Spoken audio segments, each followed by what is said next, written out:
What's up, everybody, and welcome to Shapes of Gaming, the weekly conversational podcast all about video games that's unedited, unfiltered, and unhinged. I'm one of your hosts, Matt Stenson, Neocharge on PSN, and joining me, as always, for episode number 30 is the Retro Gaming Encyclopedia, Bob Harriman, a.k.a. Leon Lyon Hurtley. What's up, man? Oh, ready to do some voting. Do your part, folks. Heck Remember. yeah. Yes, everyone should vote. Also joining us, as you can see, we have two fellow voters on this cast tonight, and they're two very good friends of the show. The first one, you know him, you love him. He 100%s all his video games, Caleb Shiff, a.k.a. Admiral Merps. What's up, dude? And rounding out the voting panel, another returning guest. He knows everything about the video game world. And that guy with all the trophies, Bo Ben. Burrito Supreme on PSN. What's up, dude? What's up? So, main topic, the Game Awards. It's that time of year again. It's Keely's birthday, bash, whatever you want to call it. I don't know. It's an amazing event. So, Keely started this in 2014. And, I mean, we've been following it since. Bo, you and I have been there twice. I've been there 3 times. Have you gone 3 times or twice? Me? How many times have you been to Game Awards? Twice. Yeah. So you've been there twice. Yeah.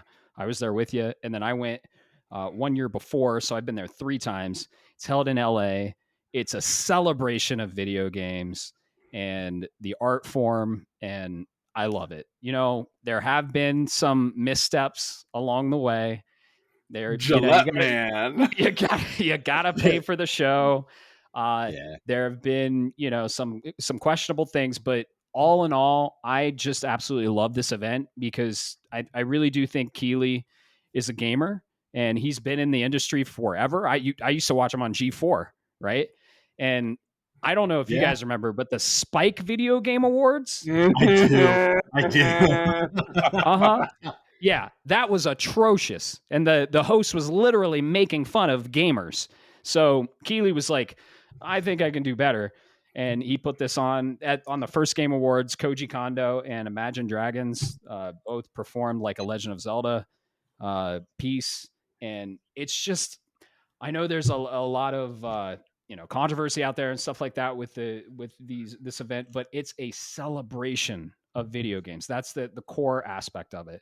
And every year I vote. Some years I go to the event. And now we are here, the Game Awards 2025. Last year was fucking incredible. They ended with a Sony first party. Last year was the 10th anniversary for the Game Awards. Yeah. So this will be the 11th show.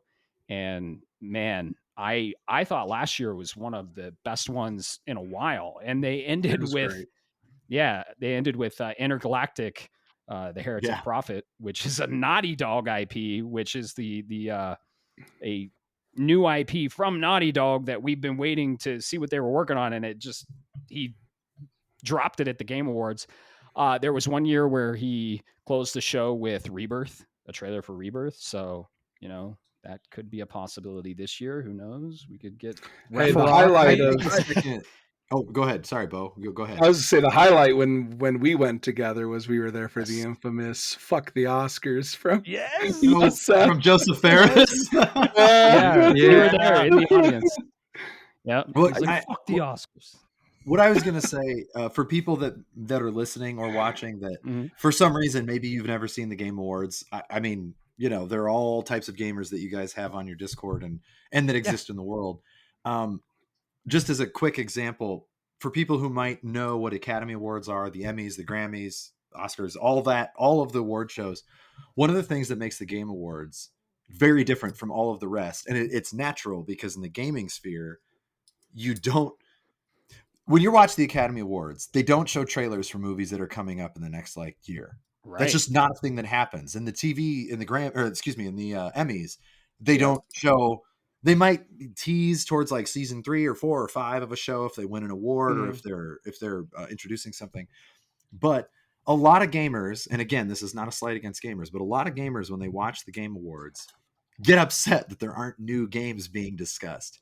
And as a person who grew up with the Oscars and the Emmys and all of the award shows for like the Screen Actors Guild and the Golden Globes and all of those things that were really important to me, I remember the first year or two being annoyed where I'm like, why are you showing this new shit? I want to, like, we need to respect the old shit. We need to respect what happened this year. Voice acting, creative direction, art design, soundtrack, score, whatever.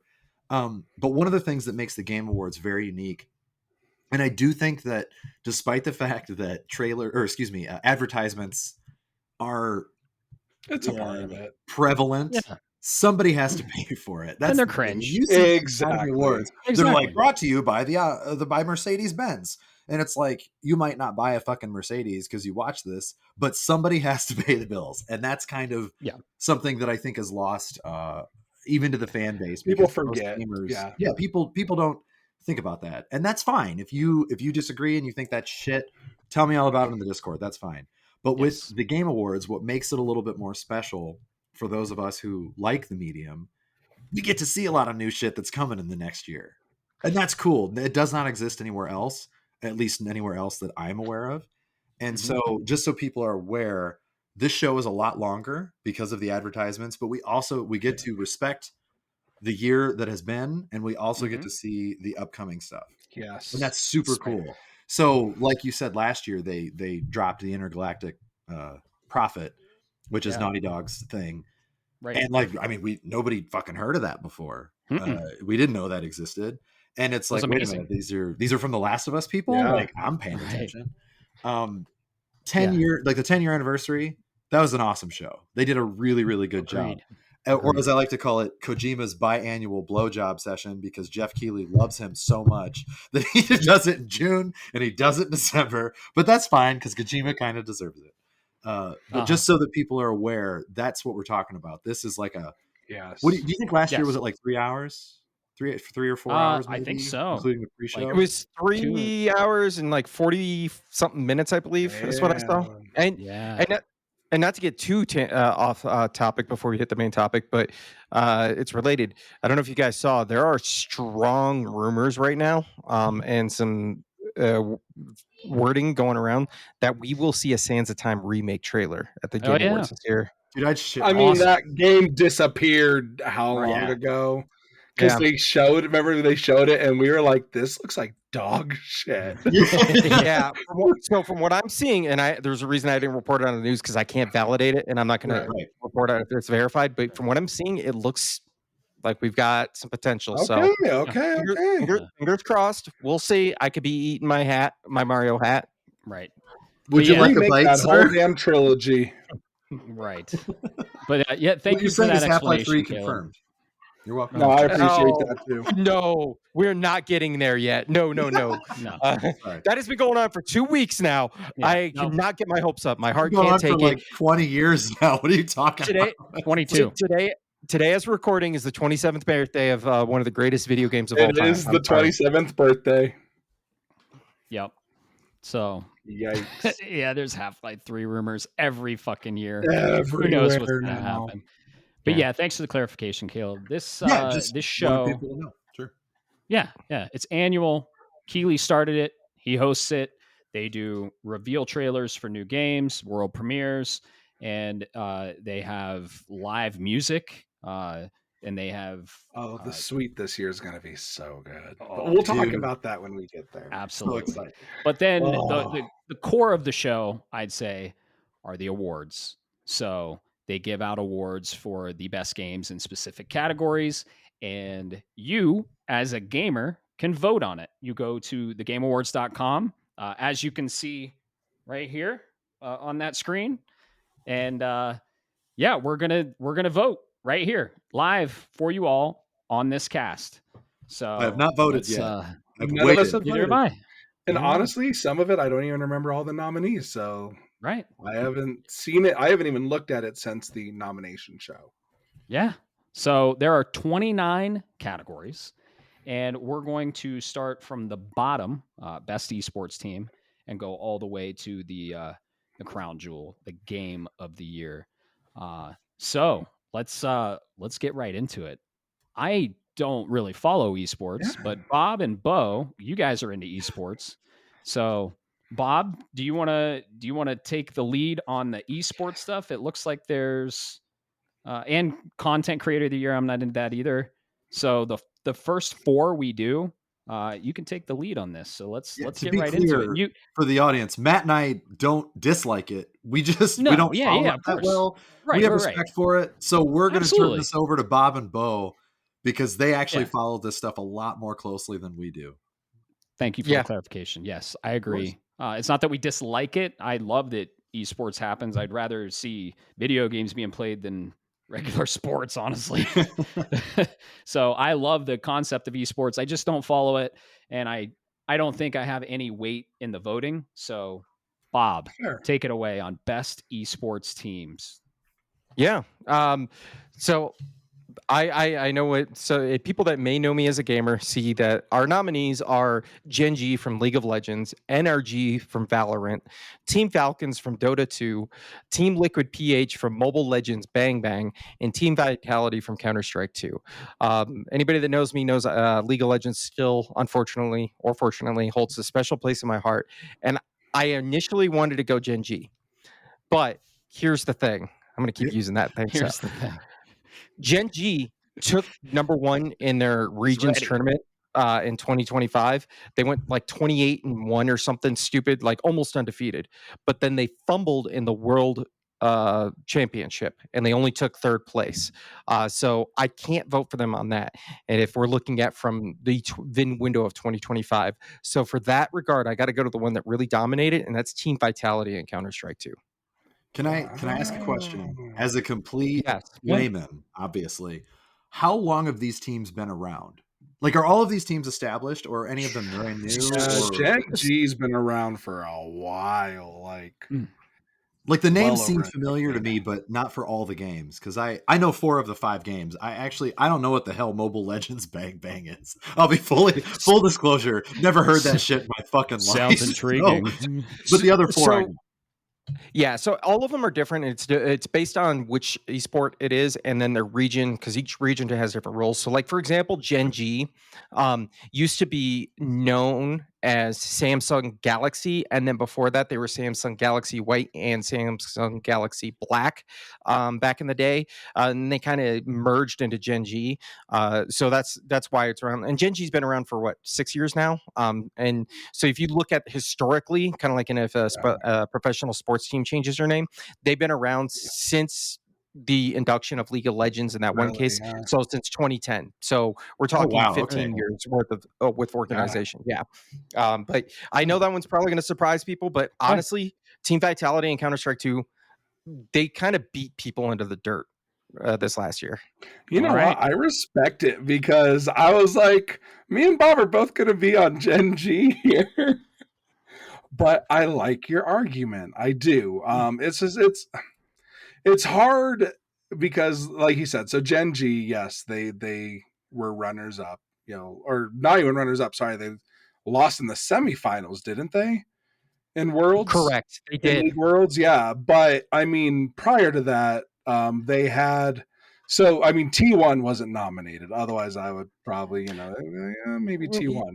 But like, they had a 27 win streak this season, which is ridiculous to win 27 games or matches in a row. Yeah, they won.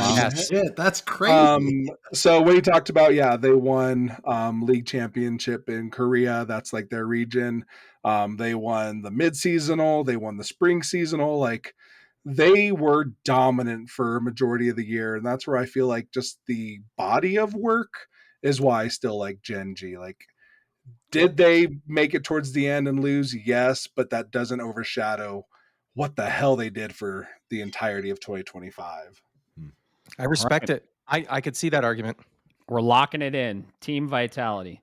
And by the way, if you're listening to this and you're not driving, and you're just, at your computer or your phone, vote along with us. Just go to thegameawards.com, sign in, and vote. Let your voice be heard.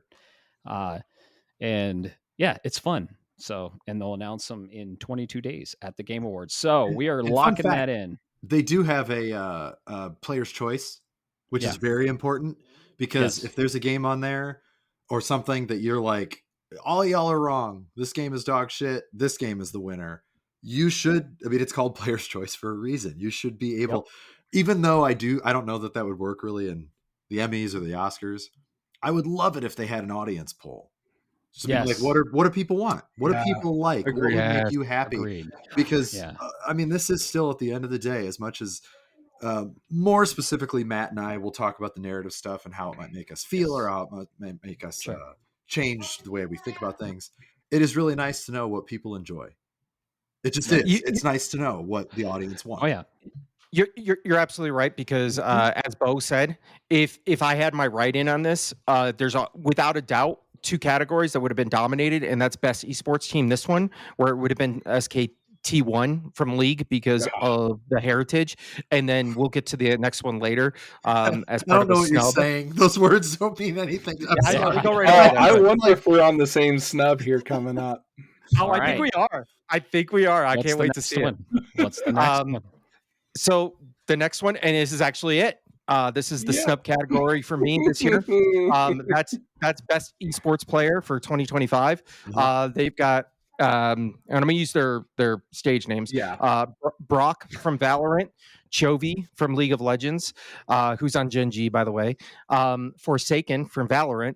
I don't know this one. I apologize. Kakaru from Street Fighter. Menard from Street Fighter, and Zywoo from Counter-Strike 2. First off, this is a snub category. We have the greatest esports player of all time, hands down, in Faker himself. He just won his 6th world championship in League of Legends, and it was his 3rd. It was a three-peat. It was a hat trick for him, back to back to back. And if you look at the comms in Game 5, I know Matt and Caleb are like, what? He was They had a rookie player on their team, and he made some bad plays at Game 5, a crucial game to win the championship. And Faker was like, no, don't worry about it, man. Just cool your heels in the middle of this match in front of thousands of people, millions of people watching online. And Faker's just cool as a cucumber, man. But all of that to say, there's a reason we call it the Church of Chovy. This guy outside of the tournament dominated his region. He had something like a 74% or 75% win rate overall throughout the entire year, which is huge for when you look at professionals. I could go on and on about it. I got to give it to Chovy. I'm sorry. All right. He's going to get it one day. He's going to get that championship. Can I ask you, because specifically when you're talking about an esports gamer, a lot of these people are on a team, right? Like they make a team. You just discussed specifically when he talked about in front of 1 million people saying like, it's cool, don't worry about it. That's a very, very powerful team player move. Are all of these guys or these players, are they all team based, or are any of them solo? Like, is there anything on here that's solo? Depends on the game. I'm curious about your basically your own personal criteria, right? Because I don't know. I'm not as informed as I should be. Yeah, that's fair. So correct me if I'm wrong, but I'll let you follow this up. It depends on the game, and I think that the team-based ones are really they're weighted more in my mind. And in particular, ones like Counter-Strike and League that have a certain level of strategy. Like I try to explain to people, the best way I can describe it is, and this is not supposed to be a rip. I want to clarify this, but you look at something like Counter-Strike or Valorant, those are checkers. League of Legends is chess. Okay. There is so much going on that it looks slow when you're watching it, but decisions are made within seconds. And if that person makes the wrong move, it doesn't matter. They can't course correct. The fight's already done. It's game over. You've lost your lane or whatever. Like I know enough about. And that's the thing with Faker is, yes, Faker was snubbed, but he is like the Michael Jordan of mid lane. Like nobody will argue. So he's a league player. Like he's a league player. He is mid lane faker. Faker. Faker. But yeah, he is mid lane. And everybody will tell you he is the best mid lane in the history of that game. So that's where you can differentiate the player within the team because of what he does, within his role. But yeah. Well, I think your example is pretty good even for somebody like Matt and me. Like we played these games, we know enough about games. We might not have played League of Legends. I know what League of Legends is. I know basically how it works. But if I played it for as good as I am at other shit, I would be garbage in League. Like I would not be very good. But when you said the Michael Jordan, that makes sense to me. Like, it's like, I know Michael Jordan was obviously the best Chicago Bulls team that's ever existed, period. Like, that's just unequivocal, right? But you remember the team. You know that Jordan was still their best guy. Like, he was the one who was bringing the team together and making the moves. So that helps, at least for your layman, somebody like me who knows enough about the sport but not enough to play it well. So that helps. I appreciate that, because I mean, again, I know League enough, but I wouldn't know how to say who the best player on the team is for something that is like a 5-team or a 5-player team game, right? Like that's a hard thing to sort of wrap your head around, even for somebody who plays games like I do. Like that makes sense. That actually clarifies it quite a bit. So now on this one, my opinion is again different for who I'm voting for. I am voting for Kakeru Watanabe for Street Fighter. So I am a big Street Fighter fan. I actually used to actively do Street Fighter tournaments, so I know how difficult it is. And similar to exactly what Bob was saying about League, and again, I've played League too, so I understand that. But in a fighting game, you slip up once, it is over. Like, you are comboed into oblivion, and again, you want to talk about stress again, like, you can't be recovered by anybody else. Like, it is solely on you. So Kakeru's story is really cool because he's been in Street Fighter tournaments for a while, and every year he's gotten better. Like, eighth place finish, fourth place finish, until 2024, when he actually, coming into 2025, won the Capcom Cup, which I had gone to, and the PSX had gone to and watched a couple of those. I don't know if you ever went, Matt, and sat in, but he won that. And was there. This year, after winning the Capcom Cup, he was diagnosed with a neurological disorder, and he hasn't disclosed exactly what it is, but he's retired from the moment, literally like at the peak of his career. Like, he finally got over that hump, got the championship, is now retired. So it's both like, this dude is the best in the world at Street Fighter, and he's retired, so like, let's give him his flowers. So that's why I'm like, on a couple levels, I'm like, I have to vote for this dude. So I love that they nominated him, but that's why he has my vote. I do have a question, because it says Street Fighter. I assume it's Street Fighter 6, or do they do multiple Street Fighters for these tournaments? Is it like well, it's always going to be which one is current in Evo, or so in this case, it would be 6. Okay. No, that's super impressive too, because, and it, not to like take away from a team thing, but Street Fighter is a lot more of a solo outing, right? When you're playing the Capcom Cup, like, you win or you die by your own move sets. So that's an interesting perspective there. Okay, interesting. All right, the next best esports game. Who are our nominees, Bob? I was going to say, let's get our nominees. It's Counter-Strike 2, Dota 2, League of Legends, Mobile Legends Bang Bang, and then Riot gets to double dip because Valorant is our last nominee. Wonder what you're going to vote for. I'm going to come out and say League, but here's my justification for everybody, because I went and looked this up. League of Legends. So let me back up. The number 2 on the list on number of viewers for their championship for the year was Mobile Legends Bang Bang at 4.1 million. League of Legends World Championship for 2025 set another unprecedented record where they had 6.7 million viewers worldwide watching this tournament. Wow.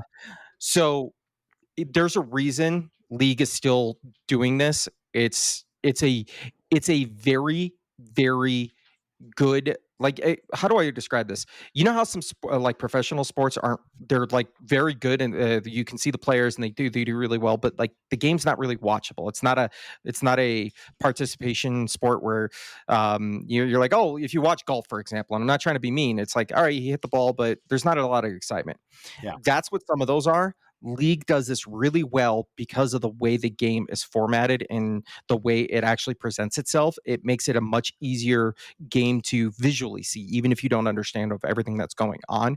Gotcha. So that's why, as far as I'm concerned, League is still king until somebody 100%. Else comes around and takes it. Agreed.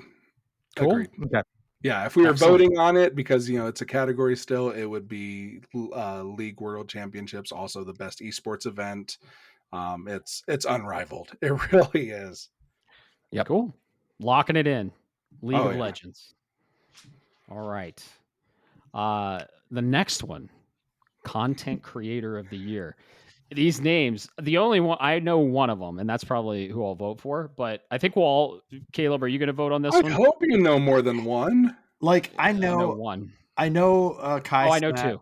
I know two. and I know Moist Critical. Well, let me by name. let me list them off. Sure. So, Content Creator of the Year for a streamer or content creator who has made an important and positive impact on the community in 2025.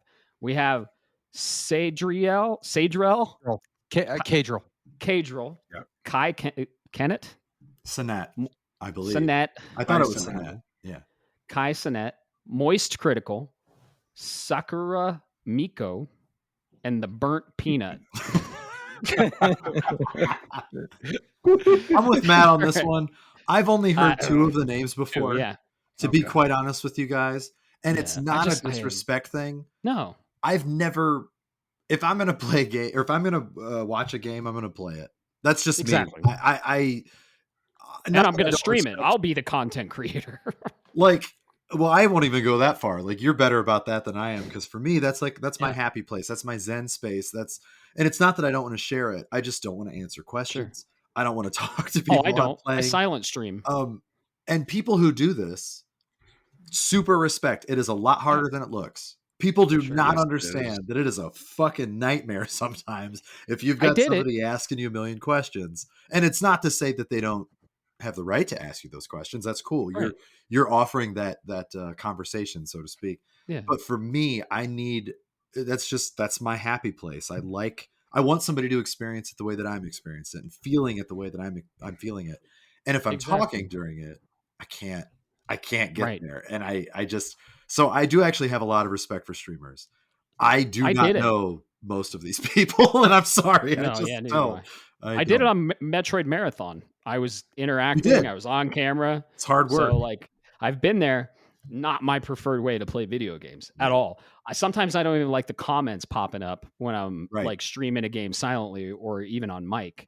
I sometimes I like engaging with the comments, but it depends on the game, right? For Chronos, The New Dawn, I turned everything off. It was just a passive experience.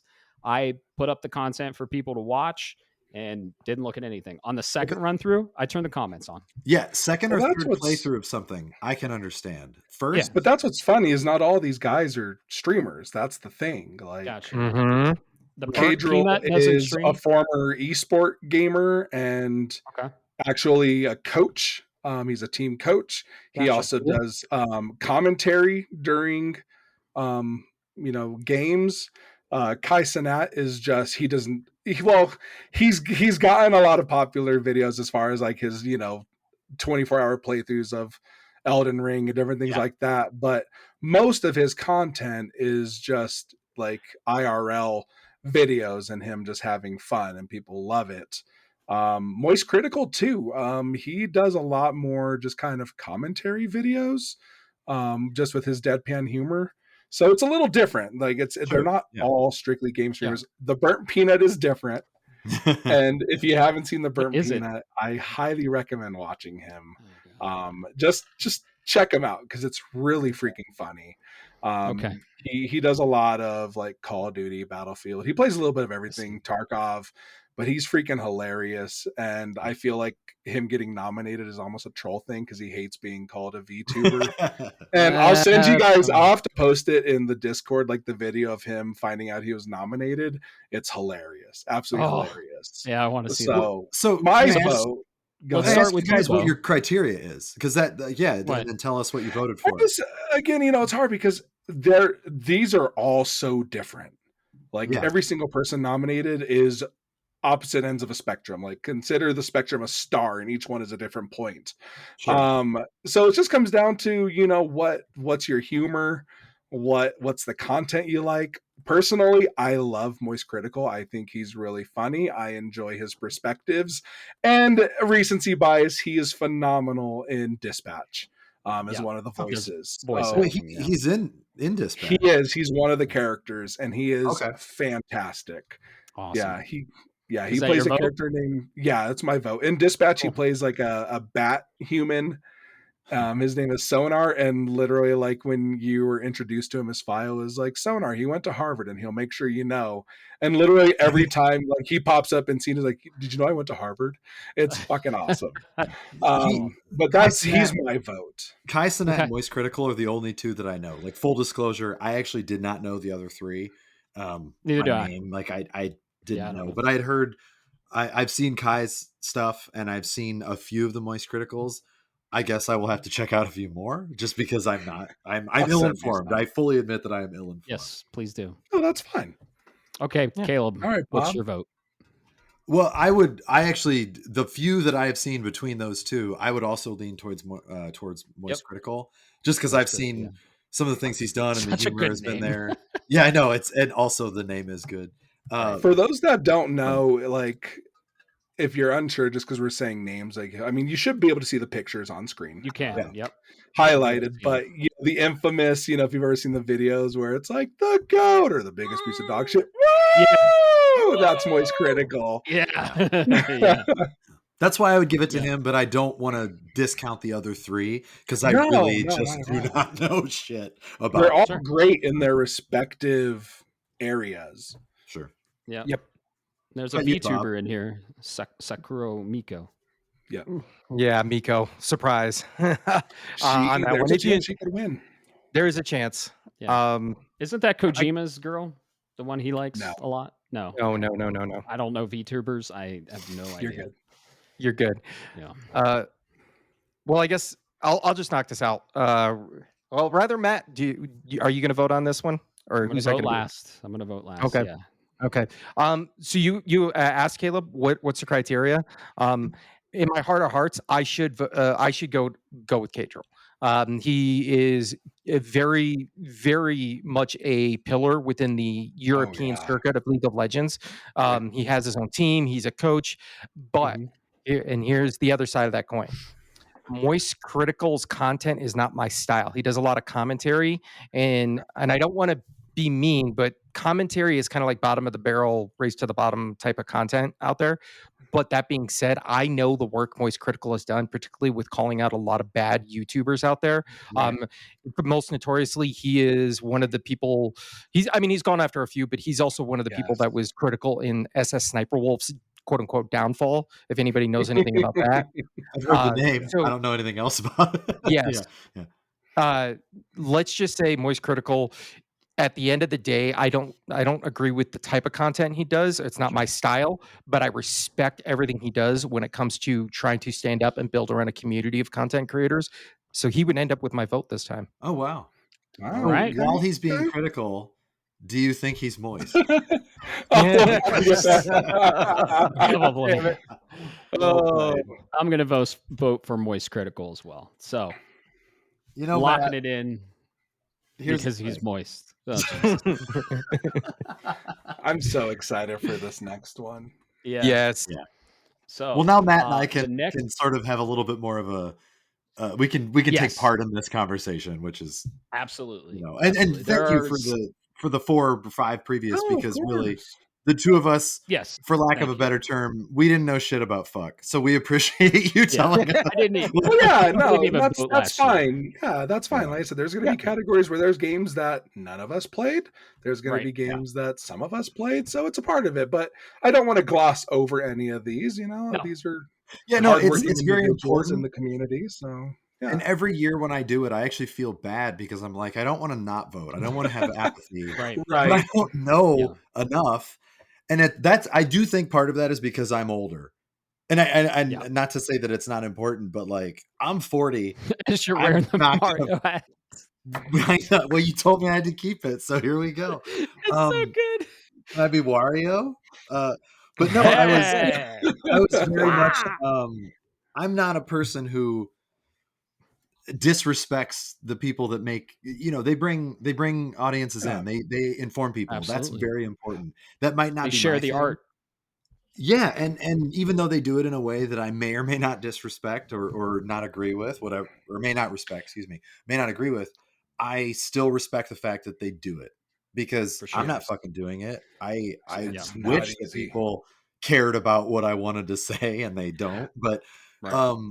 for people that can get across to audiences and make the gaming sphere a better place, that's awesome. So mad Yep. respect. Agreed. Shout out to them for sure. Yep.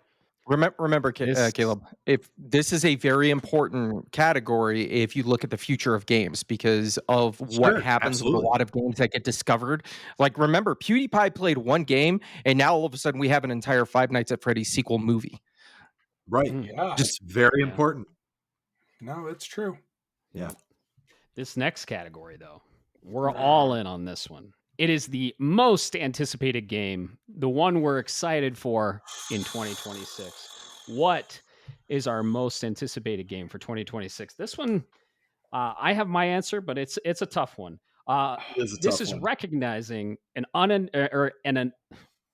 recognizing an announced game that has demonstrably illustrated potential to push the gaming medium forward. Basically, what game are we excited for in 2026? Okay. Yeah. We have 007 First Light from IO Interactive, Grand Theft Auto 6 from Rockstar Games, Never heard Marvel's Wolverine, right? Never heard of it. Grand Theft what now? Yeah. Marvel's Wolverine from Insomniac Games, our very own Sony first party IP, and Resident Evil Requiem from Capcom, and The Witcher 4 from CD Projekt Red. What are we thinking here, fellas? What are we thinking? I know Matt, my answer. I think you should go first because you and I have been I know your answer. out of the other ones. So You know you my go answer? first. You don't know Yeah, my answer. you guys take know point my on answer. this one for sure. Okay. So it's in between two, and it's not the Mhm. ones you think, because 3 of these are sequels, and those are out for me. I'm extremely excited for 2 of them. Very excited for Resident Evil Requiem. That would probably be my vote, but it's a sequel and not a new IP. So I am giving priority to the new IPs because I like them. And I like new IPs and I like fresh new ideas. The Witcher 4, I don't even fucking know if that's hitting in 2026. I'm very excited Exactly. for it, but who knows if it's going to hit in 2026. That's not I know it's confirmed, and I not don't think hitting it in will. 2026. So Yeah, I don't even know why it's in here. Fucking put a different one in there. No fucking way. Yeah, no. We all know how I feel about Grand Theft Auto 4. So it is between Marvel's Wolverine and 007 First Light. We've seen Marvel games before, and we've seen games like this before from Insomniac. My vote is 007 First Light. Wow. Because Okay. Good call. it's such a unique thing, and it's such a unique IP to delve into. IO Interactive, the makers of Hitman, are making it, and from what I've heard, it has a lot of shades of Uncharted in there, and Uncharted is one of my favorite IPs. So I'm a huge 007 fan. I love Bond, and this is a Bond origin story made by IO Interactive with a confirmed release date for 2026. It's getting my vote. That's awesome. Marvel's Wolverine was very, very close. I am very excited for that game, but I'm going to give it to it's more of it's a more unique IP. So yeah, no, that's fair. I mean, when's the last time we got a new, fresh Bond experience? Exactly. Like, really, when is that? Right. At least in the gaming sphere. Obviously, movies happen every so often. Yeah. But much like you, I was between First Light and Wolverine. Nice. Very similarly, I will just straight up say 4 out of these 5, I'm getting day one. It's like these are all really, really, really good IPs. Me too. If The Witcher 4 was confirmed in 2026, that would get my vote, which is surprising. Yep. But I don't think it's going to be in 2026. I don't even know if it's going to be in 2027. Like, I really CD Projekt Red will not make the Cyberpunk mistake. They will not. They won't do that again if it is not ready. I think it'll be a PS6 game. If Witcher 4 and Cirilla release and they have one bug, I think CD Projekt Red will take it personally and be like, absolutely not. Like, I think that they learned their mistake, learned from their Cyberpunk mistake. No way in hell. But I fully admit I am beyond excited for Resident Evil Requiem. I am beyond excited for 007. My vote goes to Wolverine, but for a very, very personal reason. I love Wolverine as a character. Even if the game is like mid, I will love it because I have always loved Wolverine. He's got the Japanese aesthetic if they do it right. He loves Japan. A lot of his comic book storyline is very Japanese centric, whether it be from World War II or just because he loves being there. Like I am 1,000% in this game. I really am, and I know that that's crazy compared to the others on this board, but Wolverine and I are like my favorite X-Men in the animated series was Morph, because Morph could just he was like funny as hell and he was weird as fuck. But my actual favorite X-Man when it comes to like mainstream is Wolverine. And this was before the movies. This is before all that shit. I was like 6 years old and I was obsessed with Wolverine. So I justice. And I fully admit when they showed the Wolverine information in the State of Play a couple months ago, I was a little nervous because I like the actor who's playing him. He was in Spartacus and he took over for Andy Whitfield. And I think we talked about it a little bit. I don't dislike him. I actually respect him a lot. I don't know that he's the best Wolverine choice. But I like him and I will give him the chance, and Insomniac knows what's up. Like they know how to do things.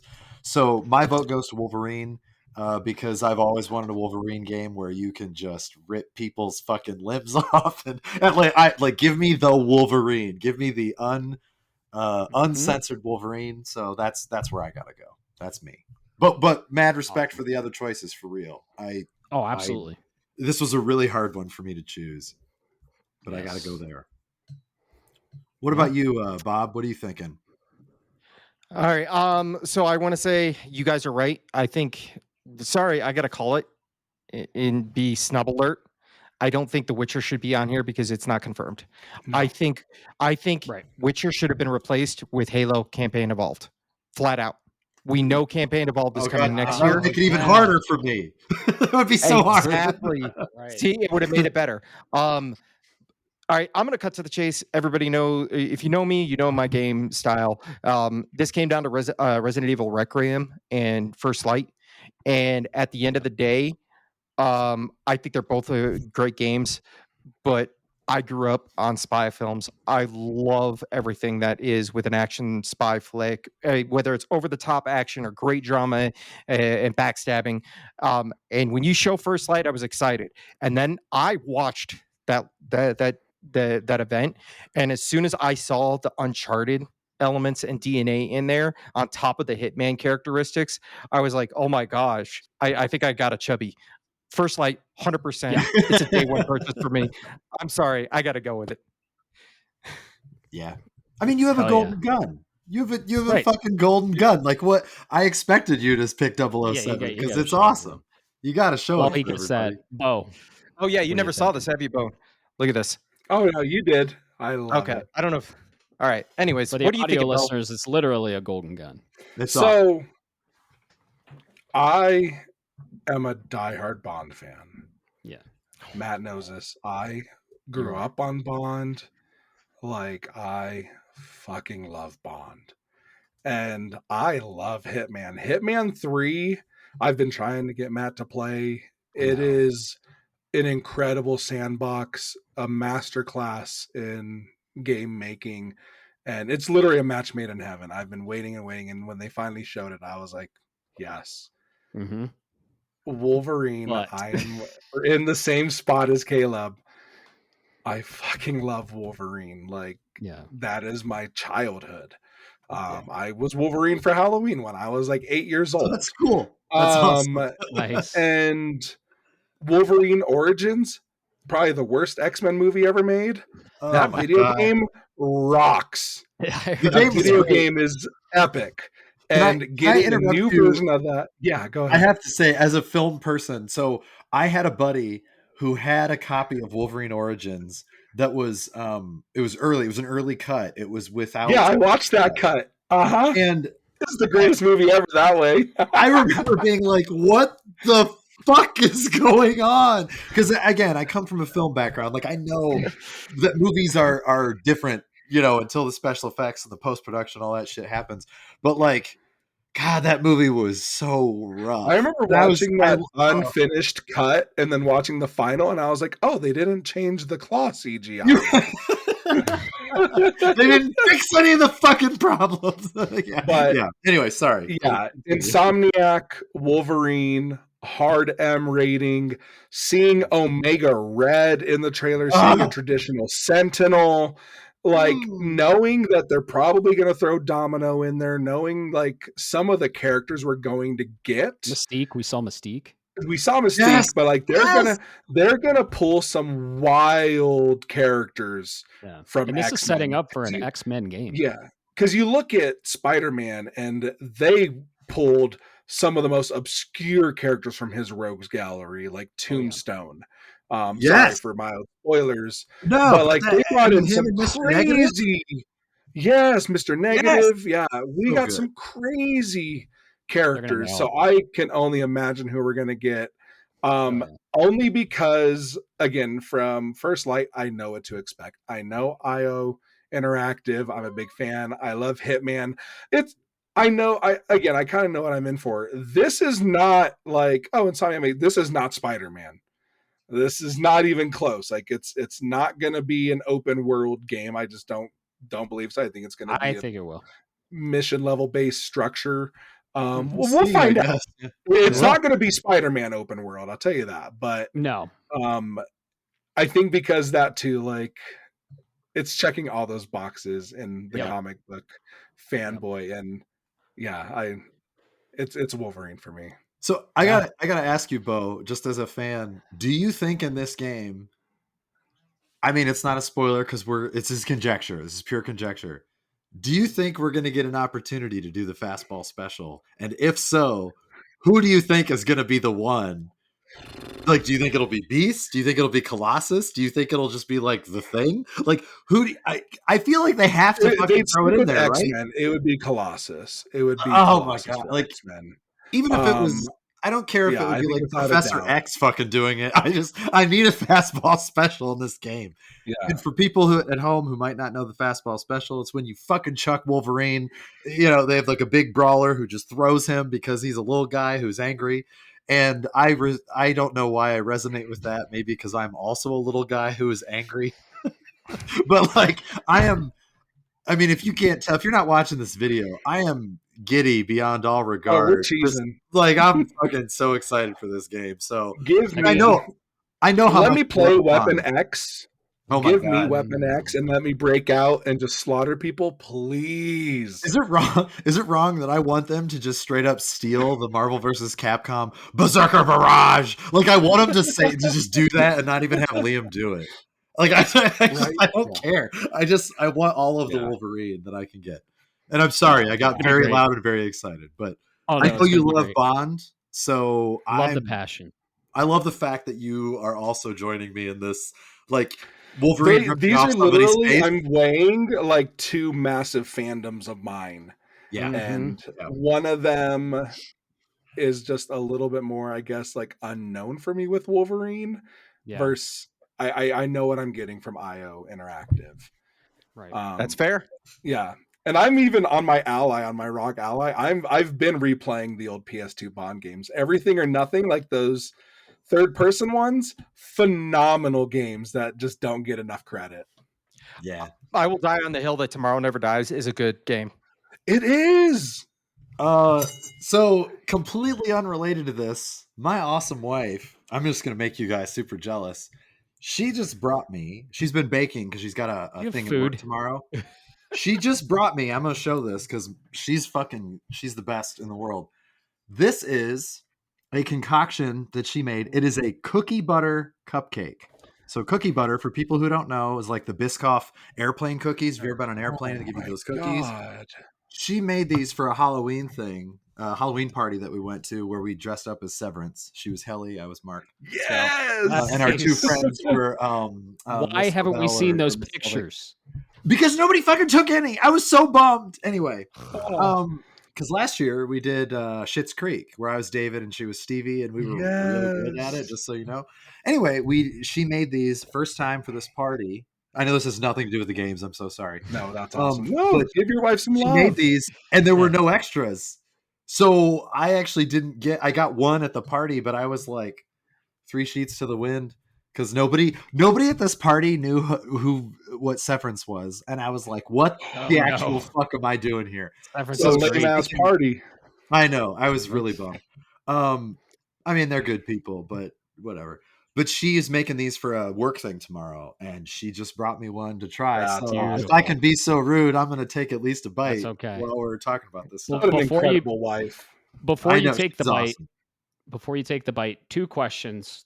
Yeah. One, what is your actual game of the year if it's not in the nominees? Do you have a game not your most anticipated game?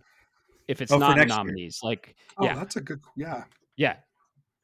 So do you have a different most anticipated game for 2026 not in the nominees? The only one that would be not in the nominees, I will go first, would be Saros. I think Saros looks, I mean, it's kind of an easy one, if I'm being honest, because I think that developer has just been hit after hit after hit. And the last thing they did, Returnal, was it's going to be great. Good. And I actually don't really like roguelikes that much. They have to be stellar for me to like them. And I know I talked about Absalom for a while. I love it. I think it was awesome. Hades was my favorite roguelike like ever. I think Hades 1 was incredible. I am so looking forward to Hades 2. But Returnal was up there. And so Saros, I think, would probably take the cake. Okay. If I'm being How about honest. you, Bo? What about you guys? Onimusha.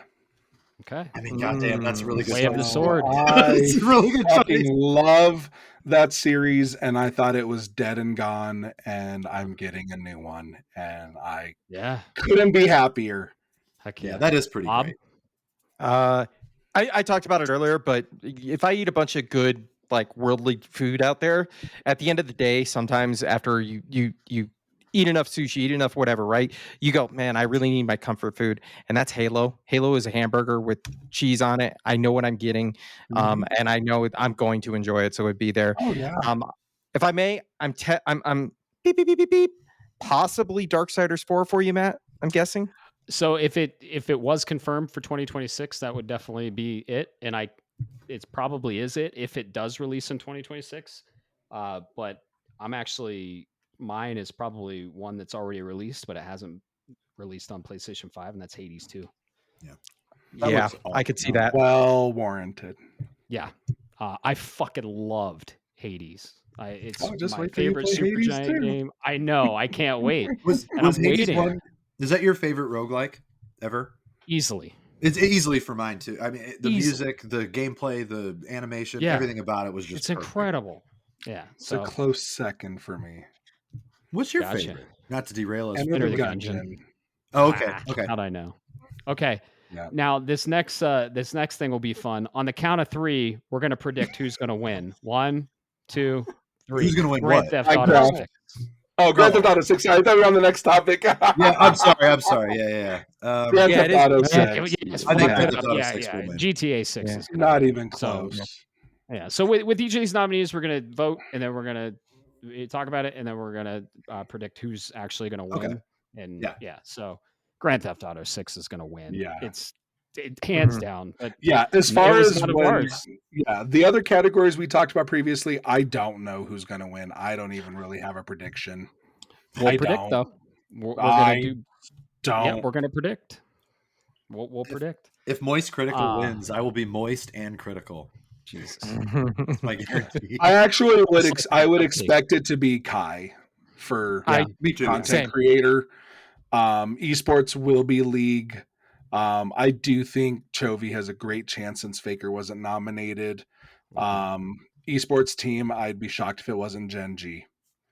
Yeah, we forgot to do this. Yeah. Can I actually posit a question? Because for me, again, with the film background and stuff, there are a lot of times where with Emmys and Oscars and Golden Globes and the SAG Awards, where I'm like, man, that guy was bummed, or excuse me, was snubbed, and I'm bummed about it. Do you have any idea why the guy that you think should have been nominated was snubbed? Like, is it like some controversy? I think it's the idea that if he should be nominated every year and he would win every year. So they were just like, let's get some new blood in here. It's just a goat. Exactly. It would be like if they did a game director or creative of the year. It'd be like, Kojima, right? Okay. All right. It's because Baker literally won his back to back, and he won last year and he won the year before. So it's like, all right, we need to pump the brakes. New blood. Gotcha. This next one, we definitely all, I think, have a snub, and that is best adaptation. Recognizing outstanding adaptation. Yes, right. Recognizing outstanding creative work that faithfully and authentically adapts a video game to another entertainment medium. We have a Minecraft movie, Devil May Cry on Netflix. It's an anime. Splinter Cell Death Watch. I should probably watch that. The Last of Us Season 2, maybe. And then... Sorry. Until Dawn. That 100% does not belong in here. Okay? That movie had no fucking... It didn't even have anything to do with Until Dawn. I haven't even played Until Dawn only in name. Exactly. I haven't even played Until Dawn, and I knew that. I've seen enough fucking 5-second clips to know that movie did not have anything to do with it. The one that I think got snubbed, Bo, I'll let you take this because it ain't thinking it is Sonic 3.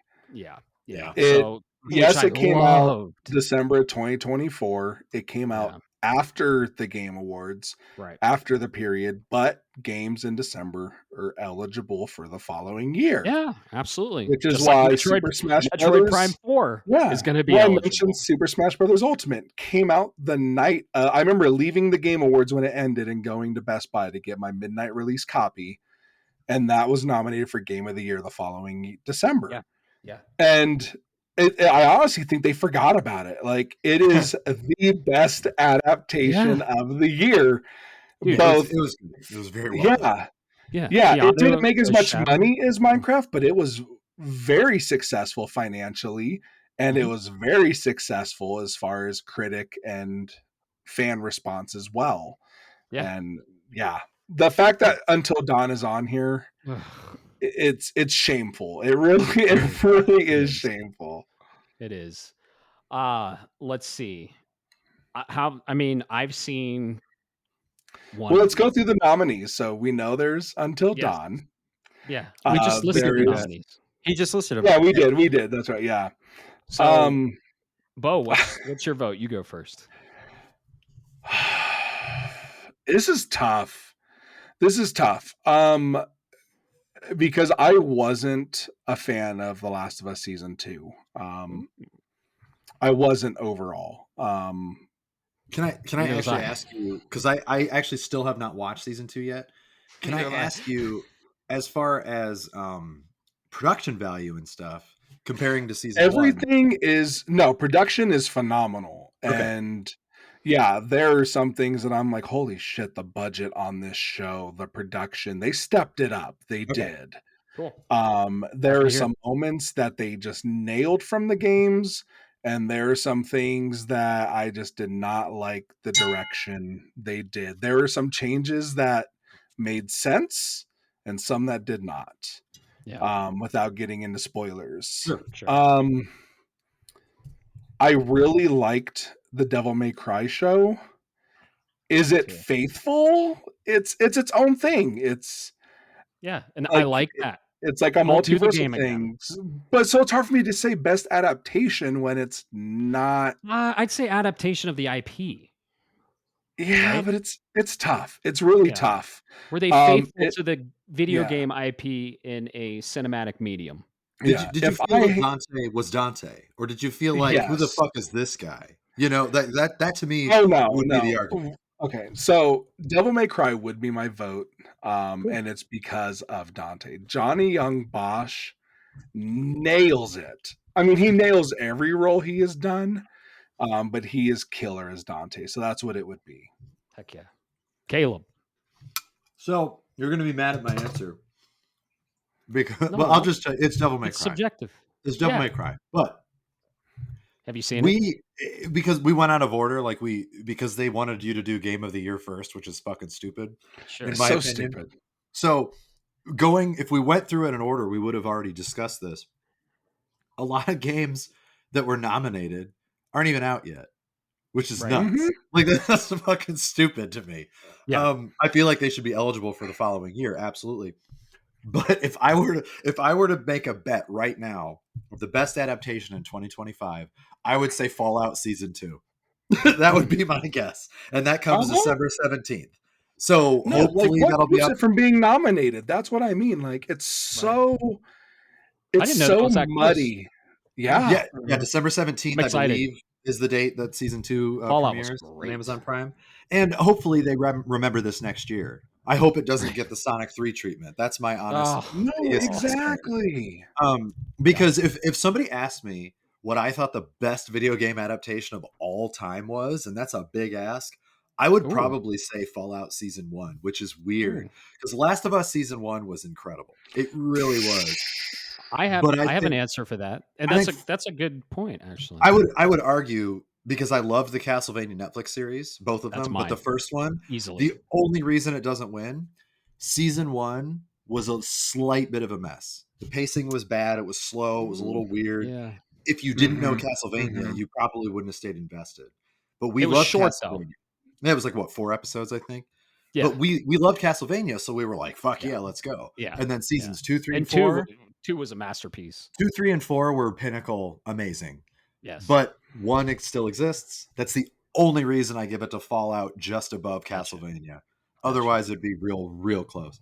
Okay. But for getting back to this, for this year, Devil May Cry. I think Devil May Cry is very clearly the best adaptation when you're... I mean, to be honest, I didn't see the Minecraft movie. I don't really care about Minecraft. I've seen awesome things. I've heard that a few times going into theaters and people throwing chickens and all that shit. Don't do that. That's, I mean, whatever. If it brings you joy and other people aren't pissed off at you for ruining their movie experience, that's great. But I just don't bring chickens to movie theaters. Don't bring live animals to movie theaters. I do think Devil May Cry is a harder thing to do well, because Minecraft is nuts. Like if you're just a kid who likes Minecraft, I feel like it's a little easier for you to make them happy, whereas Devil May Cry has a little bit more of a strict feel and tone and themes that some people might love or hate, but it's harder to just replicate, I think. And they did their own thing. And you're right, the voice actors, they did a great job. I didn't expect that to be as good as it was. A little surprise at the end. Yeah, it was good. So that's where my vote goes. We all knew it was coming. Yeah. Bob, obviously you're voting that. So I'm going to answer. I'm going to answer the other question that Caleb brought. I am a staunch defender that the 1990s Mortal Kombat movie is god tier, and I won't hear any other number 2 for otherwise. That's number 2. It is just under Fallout for me. That is so good. We're going to go see the second one in theaters, Bob. I cannot wait. Oh, same here. Cannot wait. Oh yeah. So out of these, I've only seen one. I know I'm going to get a lot of hit flag for this, but I'm going to tell you guys. I love what you were saying, Caleb, about the tightness that is with Devil May Cry and the lore. Yeah. But I think there's a second side of that coin, which is if you get the creative freedom, can you do it without mucking it up? And most notoriously, the Super Mario live action movie, get creative freedom, mucked it up. Minecraft doesn't have a story. But you're right. You're right. Yeah, Minecraft does not have a story, and they made a great, fun movie that you can sit down and enjoy. Just understand it's two different things. Devil May Cry is very tonally different than Minecraft. Minecraft is a popcorn flick, and if you go in knowing that, I promise you're going to have a good time. So that's why I say Minecraft movie for me this year. And that's fine. Yeah, Minecraft is going to win. Yeah, that's going to win. That's not even a question. So I agree. Without a doubt, for sure, it's going to win. Yeah. Yep. My favorite adaptation of all time, Castlevania, of course. But my vote, easily Devil May Cry. It's the only one I've seen of these 5. I loved it. It was so artistic. The soundtrack from Power Glove, fucking on point. So yeah, Devil May Cry gets my vote, and I can't wait for season 2. And yeah, loved it. So cool. Can I do actually? How was Twisted Metal not fucking nominated? By the way, no, and that's another one. Twisted Metal season 2 and season 3 was just greenlit. I know. Wow. New showrunner. Did you see that? But I'm not too upset about that. It'll be fine. Yeah, because the new showrunner at least has done The Boys, and I'm like, okay, that's tonally good enough. Like, fine, great. Twisted Metal season 2 rocked. Both of them. It's excellent. Awesome. I'm so surprised that it didn't get nominated. I still need to finish season 1, but I really want to get to season 2 because of the trailer. And I fucking loved season 2. I mean, I love both of them, but season 2 was more of a surprise because I was like, I just waited for the whole season to go on Apple TV and I bought it. I don't want to fucking subscribe to Peacock. And I bought season 1 for $25, and now I own it forever. So well, we're on the topic. I've got to talk about my favorite video game adaptation. Please do. So it's tough because there's a lot of good ones, but there's no way it's not Final Fantasy: The Spirits Within. No, get the really? Fuck out of here. What the fuck? No, it's not. He's trolling. He's trolling your ass. But look, he started this, so I'm sorry. I have to. Look, I saw that movie 4 times in theaters. Hey, Advent Children was a good movie. You want to know what its actual problem was? The Spirits Within would have actually been an all right game. It would have been okay. Yes. It would have been an okay game. It would have been an all right movie if it wasn't called Final Fantasy. Well, yeah, I guess. I don't know what the fuck they were doing. I saw it in theaters. Of course, I went and took. I did too. So this is a weird. My wife's ex-boyfriend and I went. Like they hadn't dated yet, but like he and I went. We were friends. I forced him to go. I was like, "It's gonna be the greatest movie ever!" Oh my god! And we went, and I remember looking over, and his name was Josh. I looked over at him, and he was like, "What the fuck was the point of that?" that was all he said. And then, like 2 years later, he dates the girl who ends up being my wife. Did not last very long for those two, but like that's a core memory of mine that I will never forget because it's like, who got the last laugh, Josh? I married her, but like I forced you to go see The Spirits Within. I'm sorry for triggering everybody. No, I just what a bummer, man. That movie should have been cool, and it was fucking stupid. But no, legitimately, my favorite is honestly the Silent Hill movie, the original. Really? I think you like the first movie a lot? I do. Huh. Flaws and all, they nailed what they needed to, which was the town. Yeah, the tone was there. And yeah, the atmosphere, the actual like town of Silent Hill itself was perfect. Pyramid Head, even though he wasn't relevant, right? Being there was perfect. Like I watch that movie every October. I think it's fantastic. Nice. Good for you. That's cool. It wasn't terrible. I just remember seeing it and being a little. I enjoyed it. Oh fuck! Yeah, that was kind of. Oh, everybody was. Even those that play the games are like, what the fuck? But it's what's good in that movie is really, really good. Yeah. Well, while we're on it, Bob and Matt, just real quick, what are your favorite game adaptations of all time? That said Castlevania. I mean, Bob said Mortal Kombat. You said Castlevania, the Netflix series? Yes, easily. You're talking the first season. Specifically season 2. Season 2. But the first Castlevania, not oh yeah, that last not the most recent one. Tears? Why can't I fucking remember the subtitle? Nocturne. No. I like the original. Nocturne is dope, though. I mean, they're both really good. So yeah. Nocturne. It's all good. Yeah, it's phenomenal. Okay. So sorry, we got detoured. Yeah, that's what happens when Caleb's on the cast. We're passionate. Yeah, exactly. Love it. Final Fantasy Advent Children. Yeah. I loved it, but I'm also I like it for what it is. I loved it. Same idea. I'm biased. It's not a movie that I'm like, oh, I gotta show this to my friends. Like I have to know that they're a Final Fantasy VII fan. Oh, absolutely. Yeah. But I do think honestly for going from a video game to a movie medium and having it be the same characters and stuff, I actually feel like they did a really good job evolving them 2 years later. I mean, spoilers, 2 years after. Sorry, guys. But the characters didn't feel like, whoa, that's completely different. Like maybe certain things like Barrett's cornrows might be a little bit dated, but he's still Barrett for what he's in the movie. the high res models there, like Tifa. Oh my god! That fight in the church. Ooh, dude. Yeah. I mean, yes, that I think you song, set off Caleb again. Tataka Monotachi, the piano music for Tifa fighting Yasu is like, holy shit. Well, the entire Bahamut sequence, like, it is fantastic. I remember that's my second favorite adaptation. That's why being like, one of the things that I didn't think they were going to nail was going to be at the Forgotten City. And again, I mean, spoilers, they go back to the Forgotten City. When Vincent shows up for like 30 seconds, not even 30 seconds, like 5 seconds with his giant fucking cape just flowing around and there's red. So it was like, this is Spawn, but it's Vincent. It's like, I mean, it was so cool. And even the voice acting was pretty. I will fully, I mean, I watched it in Japanese. I don't know about the English voice acting. I can't.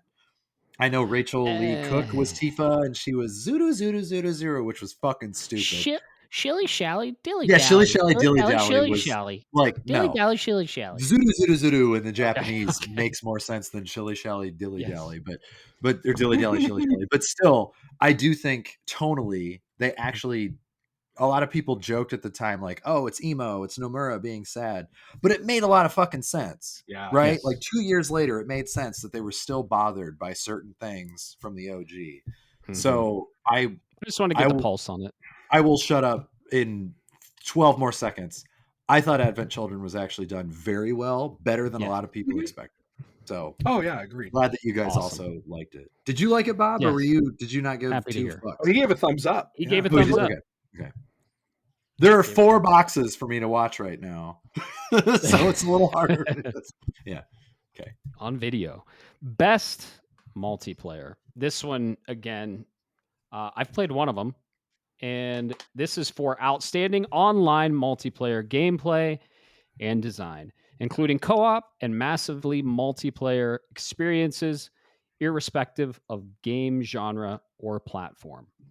Nominees are Arc Raiders, Embark Studios, Battlefield 6, EA, Elden Ring Night Rain, From Software, Peak, Aggro Crab, or Split Fiction from Hazelight Studios. Caleb. Bob, I was laughing because this is your favorite category right here, Matt. Usually it's my least favorite, but there is one game in here that is a gem. Doesn't stand a chance. I know it sucks because it should, but it doesn't.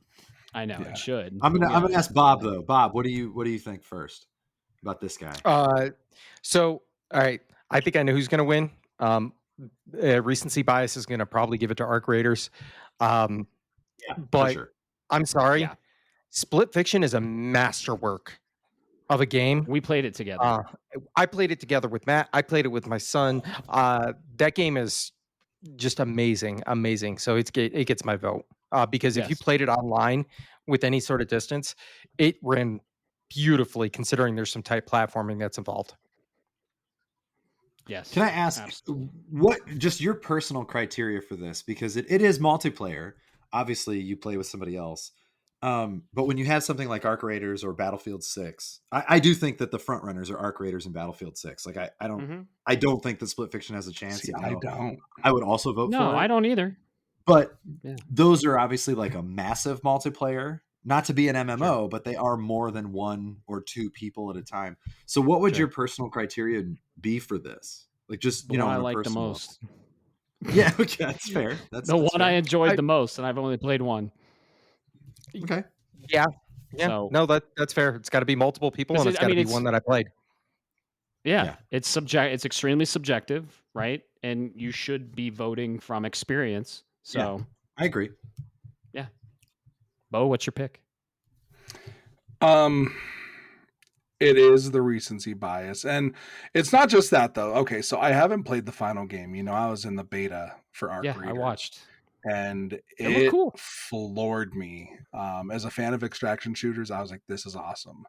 And basically the general census around the industry is that Arc Raiders is to extraction shooters what Fortnite was to Battle Royale, which is a hell of a compliment for a game. So I do think not only is Arc Raiders going to win, but it would be my vote just for the innovation.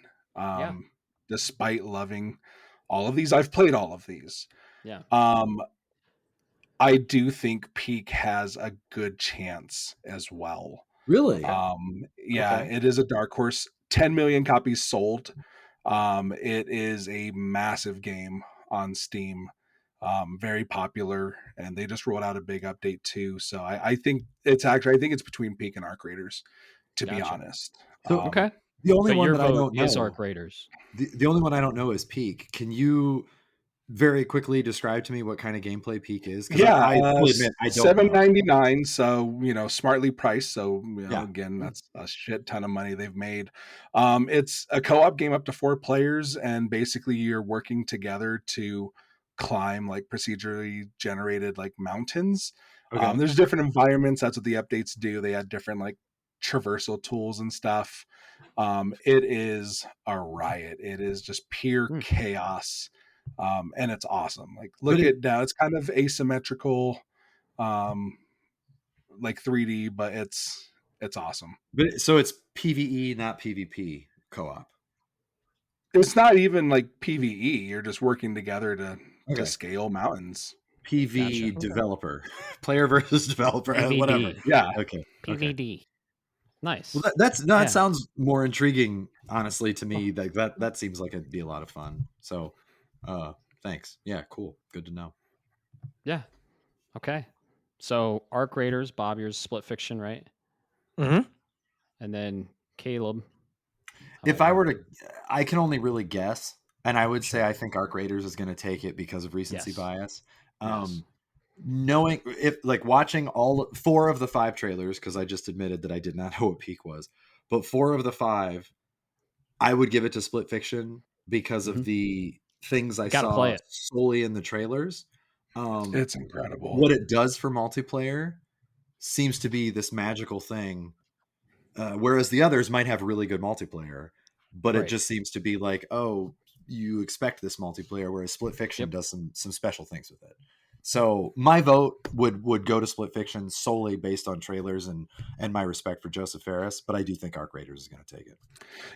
It's that toss-up because Split Fiction, I would vote for Split Fiction because I'm going to give why I would vote for either, because it brings back couch co-op. Yeah. Like it just brings back co-op in general, something that is dying, something that the latest Halo games did not have. It brings it back and just times it, by 10 and makes it amazing again. Yeah. Whereas I would vote Arc Raiders just because it is pushing a genre forward, is pushing a medium forward. And again, like extraction shooters are so niche and it feels like it's all of a sudden not. Mm-hmm. Do you think Marathon's gonna rip off of Arc Raiders now that it's been delayed? I mean, it's a serious question. I haven't even talked about that because I was in the recent closed beta and I just got into a December beta for Marathon. Excellent. They're doing a December one. Okay. No, it's been publicly stated, but Oh, sorry. I'm in it. Well, whatever. You're not. Yeah, but I'm curious. There's a lot to get done. I hope they borrow things from Arc Raiders, like proximity chat. Jesus. Well, that was added. Added. But no, Arc Raiders. It's pretty revolutionary for the genre. Yeah, if I'm understanding, Bill, and you have to help my brain because I only know so much about games. Is Arc Raiders kind of like the League to MOBAs, where Dota came first, but League just kind of made it more accessible to everybody and was a lot more popular? Pretty much. Yeah, because extraction shooters, you've got to Escape from Tarkov, which is so hardcore. Like be real tooth about and nail hardcore. Yeah, that is like SWAT in Halo or other games, and you had Arma 3 or DayZ before that, and I play the Hunt, which is also incredibly difficult. And Arc Raiders is accessible, and the community seems to not be very toxic. People are helping each other to the point that people are begging for a PvE mode. Yeah. where they can just team up and fight the robots. Like it's just opened up so many doors, and I think that's incredible. That's cool. Awesome. Okay. Cool. Good. Well, my vote is from the only game I've played, and this was a phenomenal couch co-op game, online co-op. However, I do think one got snubbed. One we've all played, and one we had a blast playing. One that got nominated in other categories. That's Monster Hunter Wilds. I agree wholeheartedly. The multiplayer in that is fucking great. Too. Yep. Yeah. They improved everything imaginable from world, and it was a delight to play online with friends, including all of you. So that's great. Awesome. Yeah, I think that was got a great pull. Yeah, I think that should have got nominated. But my personal multiplayer game of the year is definitely Split Fiction, and it gets my vote. Yep. So cool. Yeah. All right. What's next? Best sports racing game. For the best traditional and non-traditional sports and racing game. I've played one of these. Right. EA Sports FC 26, F1 25, Mario Kart World, Rematch, and Sonic Racing Cross Worlds. First off, let's just predict who's going to win on the count of 3. 1, 2, 3. Sonic Racing. Sonic Racing. Crossworlds. Sonic Racing. Sonic Racing. Yeah, we're all in agreement, and that's what we're all picking. I haven't played it, so I got to pick the other one, which I don't think I was in the beta for that too, so I did play that. I did the beta for Sonic. Oh, cool! Very nice. Were you the reason that they did Mega Man? Did you write him in and say, "Fuck you, give me Mega Man"? I feel like pretty much. If I may, Matt. I am voting Sonic, and I know you're staunch about your. You know what? Fuck it. I'm voting Sonic too. All right, good, because I was going to say I was with you on that. But Sonic or Mario Kart World, quite frankly, was not good. Like it objectively is not. I thought it was a competent kart racer, but from a video game aspect, it was 3 hours, and that was it. And I think Sonic Racing Cross Worlds objectively looks like the better game. You know what? That's a really good point, and I guess I'll break my rule if I haven't played it, because I do want Sonic Racing to beat Mario Kart World, because we played it. Yeah. We went through the entire fucking game in 3 hours.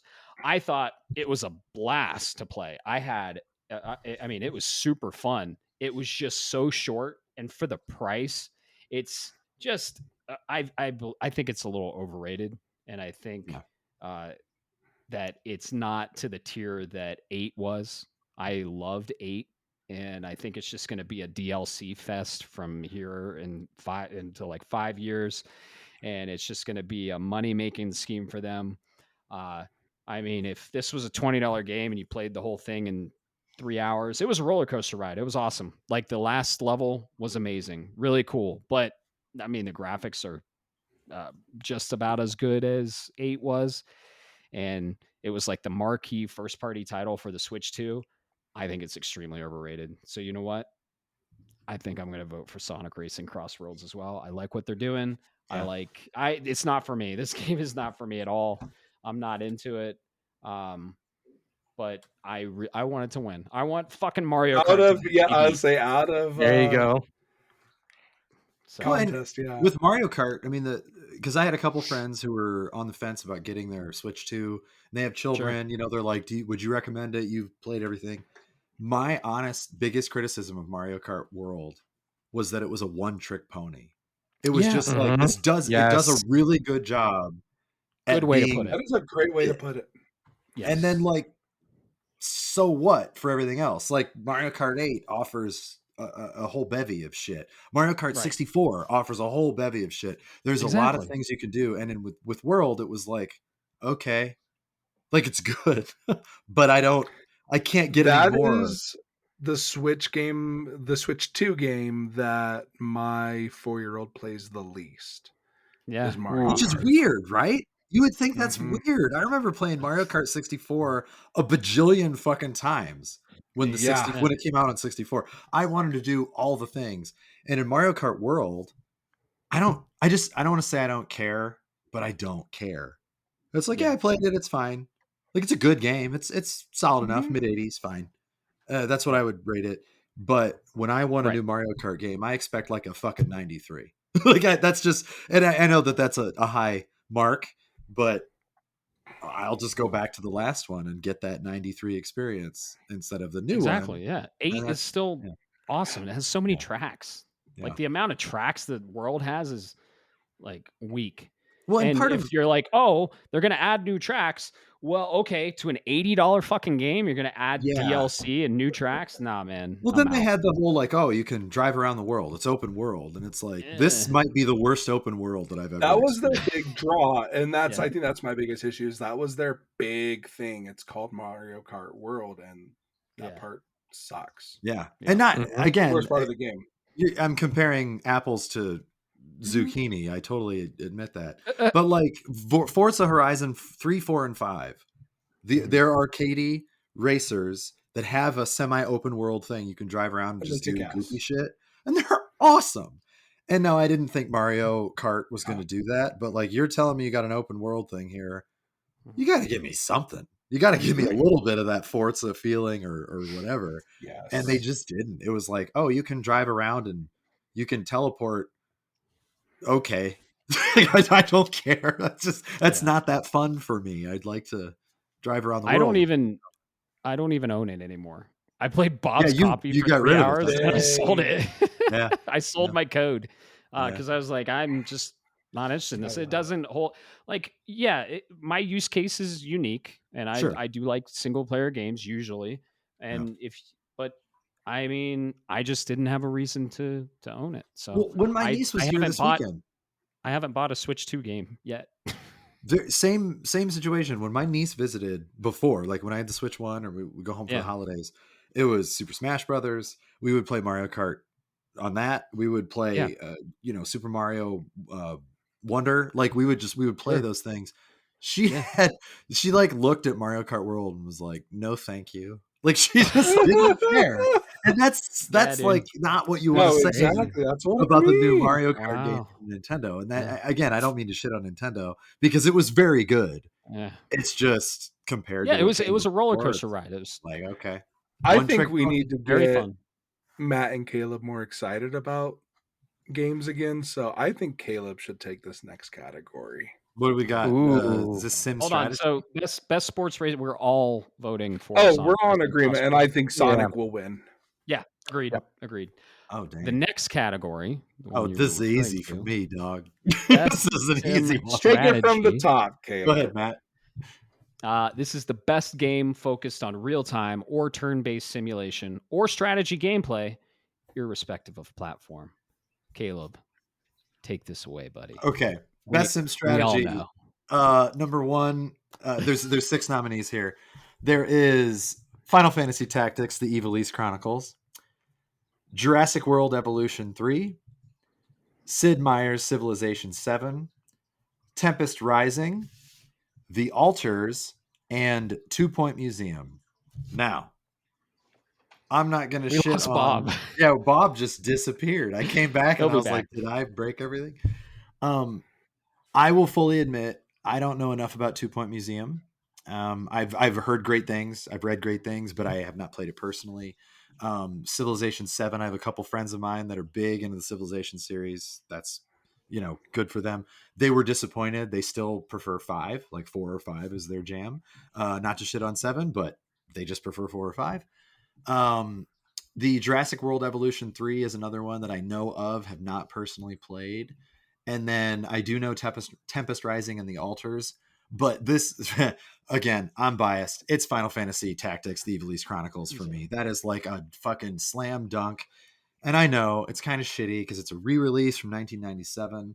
But this might be Square Enix's greatest story of all time. The gameplay is amazing. The job classes are amazing. The combat is amazing. The music is amazing. The character designs are amazing. In this version, the voice acting is fucking amazing. The only negatives that I have about this game are comparing it to the original 97 version where they got rid of the Wilhelm scream in the new stuff. And even that is like, I'm reaching to complain about something. Like that is not worth complaining about. So I don't know about you guys, but to me, if it comes down to a strategy and sim game that is just fun and you can play over and over again, it is Final Fantasy Tactics: The Police Chronicles. It doesn't even come close for me. I'll go next because it'll be quick. Yeah, what about you, Matt? It's the only one I've played. I played the original. I haven't played the remaster. Can't wait. But that gets my vote easily. I haven't played really any of these except this one being the original. So. What about you, Bob? Or Bo? What do you think? So, Final Fantasy Tactics is my favorite Final Fantasy game of all time. Yep. Oh. Well done. But it's not my choice here. What the fuck are you? Get out of here! As you said, it's just a re-release. It's just a re-release. It's hard. That's like, if we were gonna vote, Skyrim every time they released it, or Last of Us every time they released it. Like, The Altars is fucking incredible.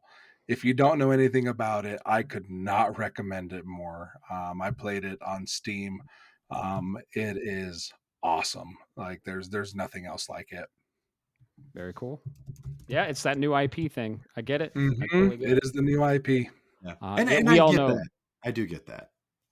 Yeah. And I love sci-fi. I love sci-fi. Yes, for sure. We all know Bob's pick. Bob's pick would be Final Fantasy Tactics. Easily.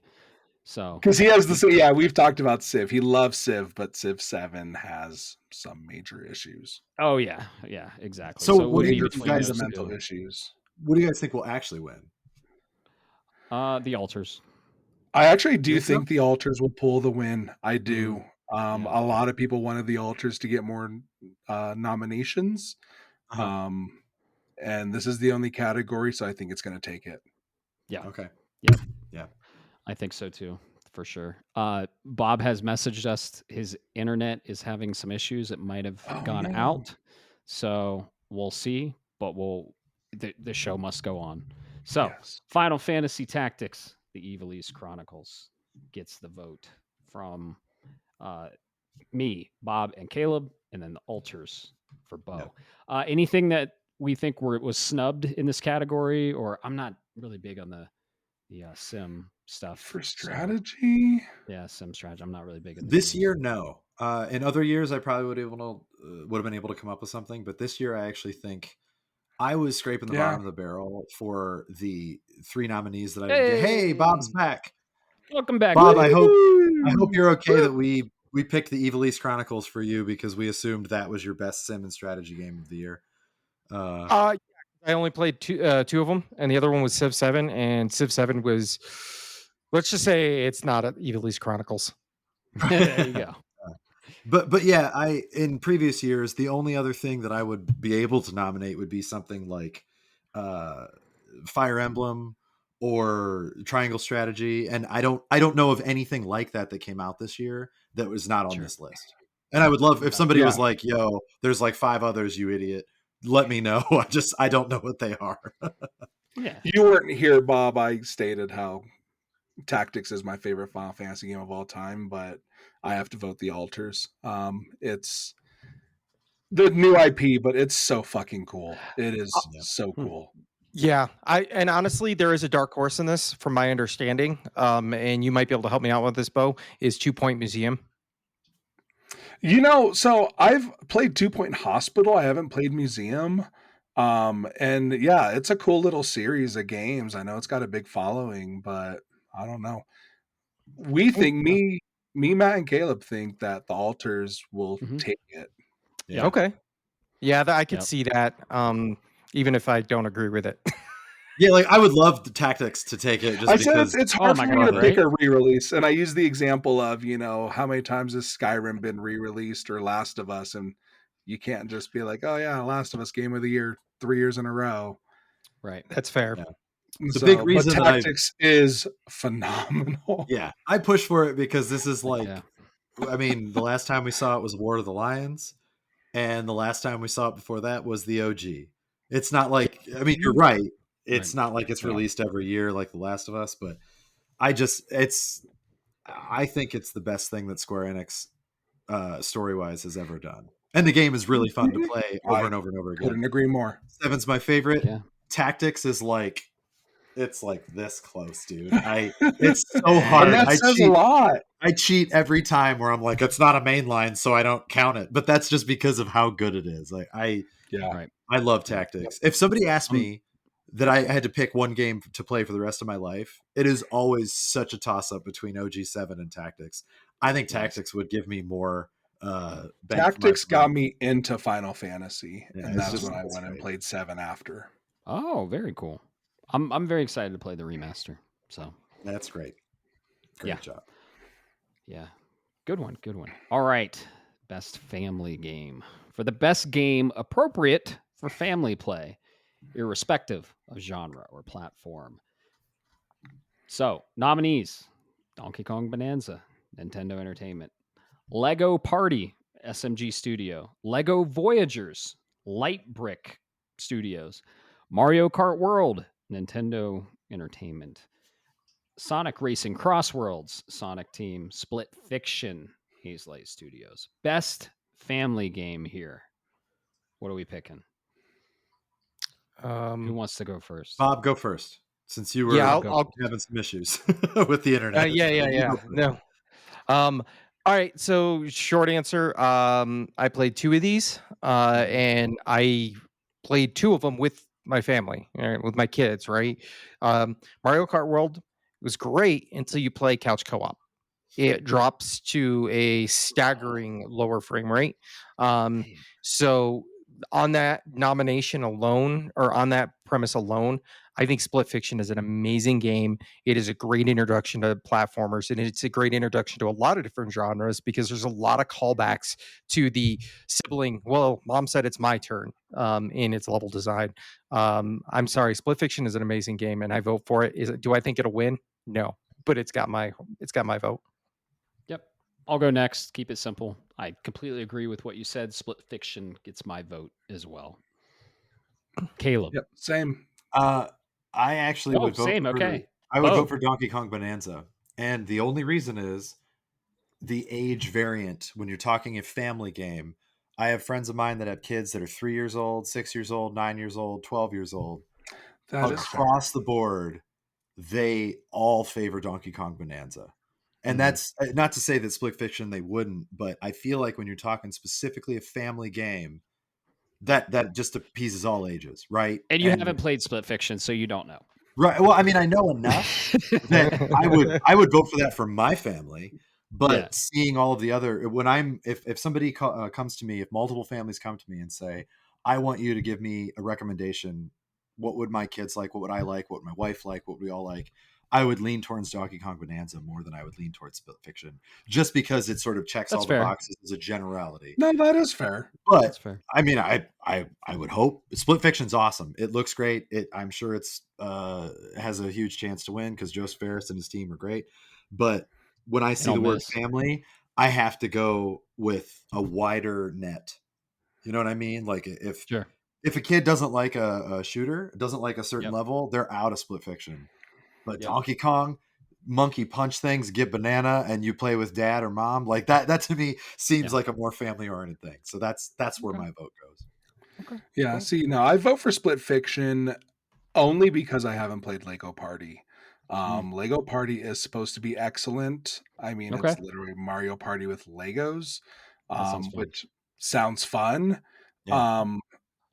The reason why I don't vote Donkey Kong is it's single player. Like there isn't even that's true a tacked on co-op mode. There is. Is there? Yeah, with Paula on your shoulder and she screams fucking stone words. Oh yeah, that's right. Yeah.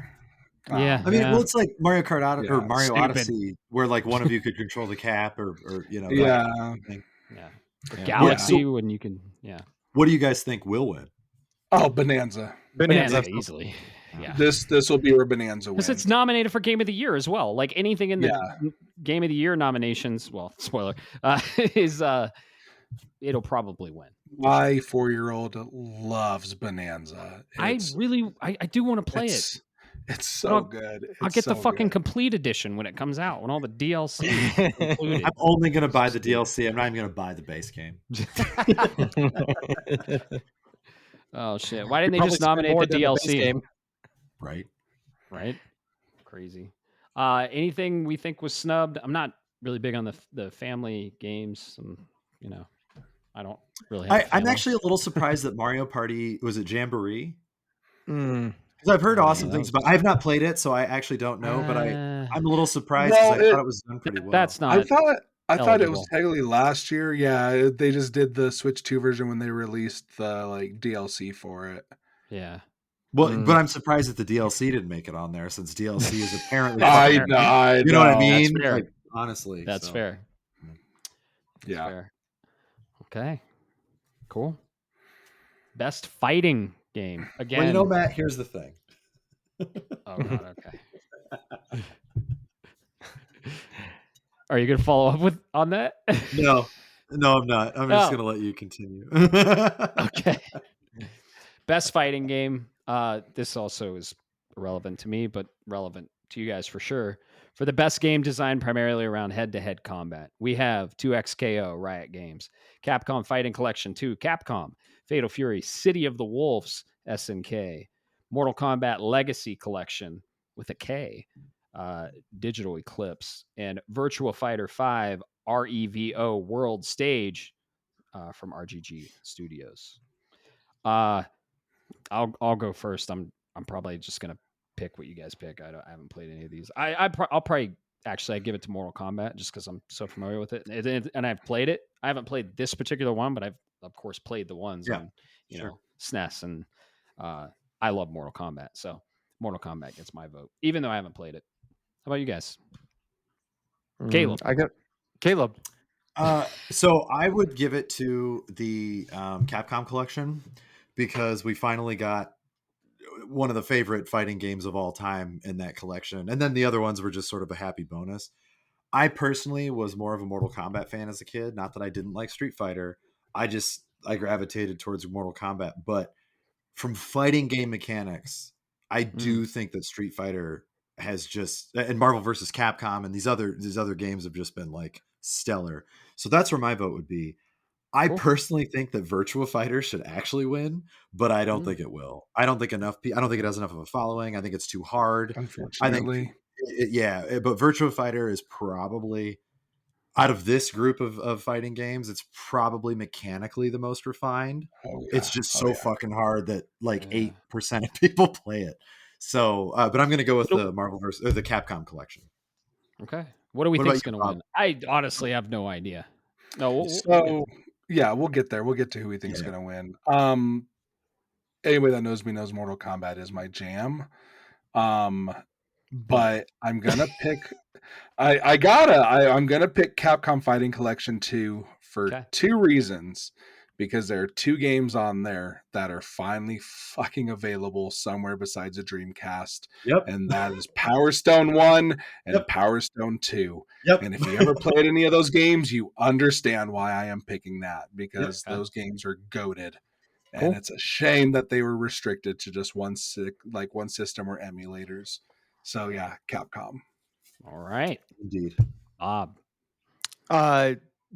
Let's be honest, I don't play fighting games too much. There's one in here that would have my attention that's not Mortal Kombat, and that'd be the 2XKO. But unfortunately, the champions they chose from the League of Legends universe are just the ones that are popular right now, and they're not my favorite.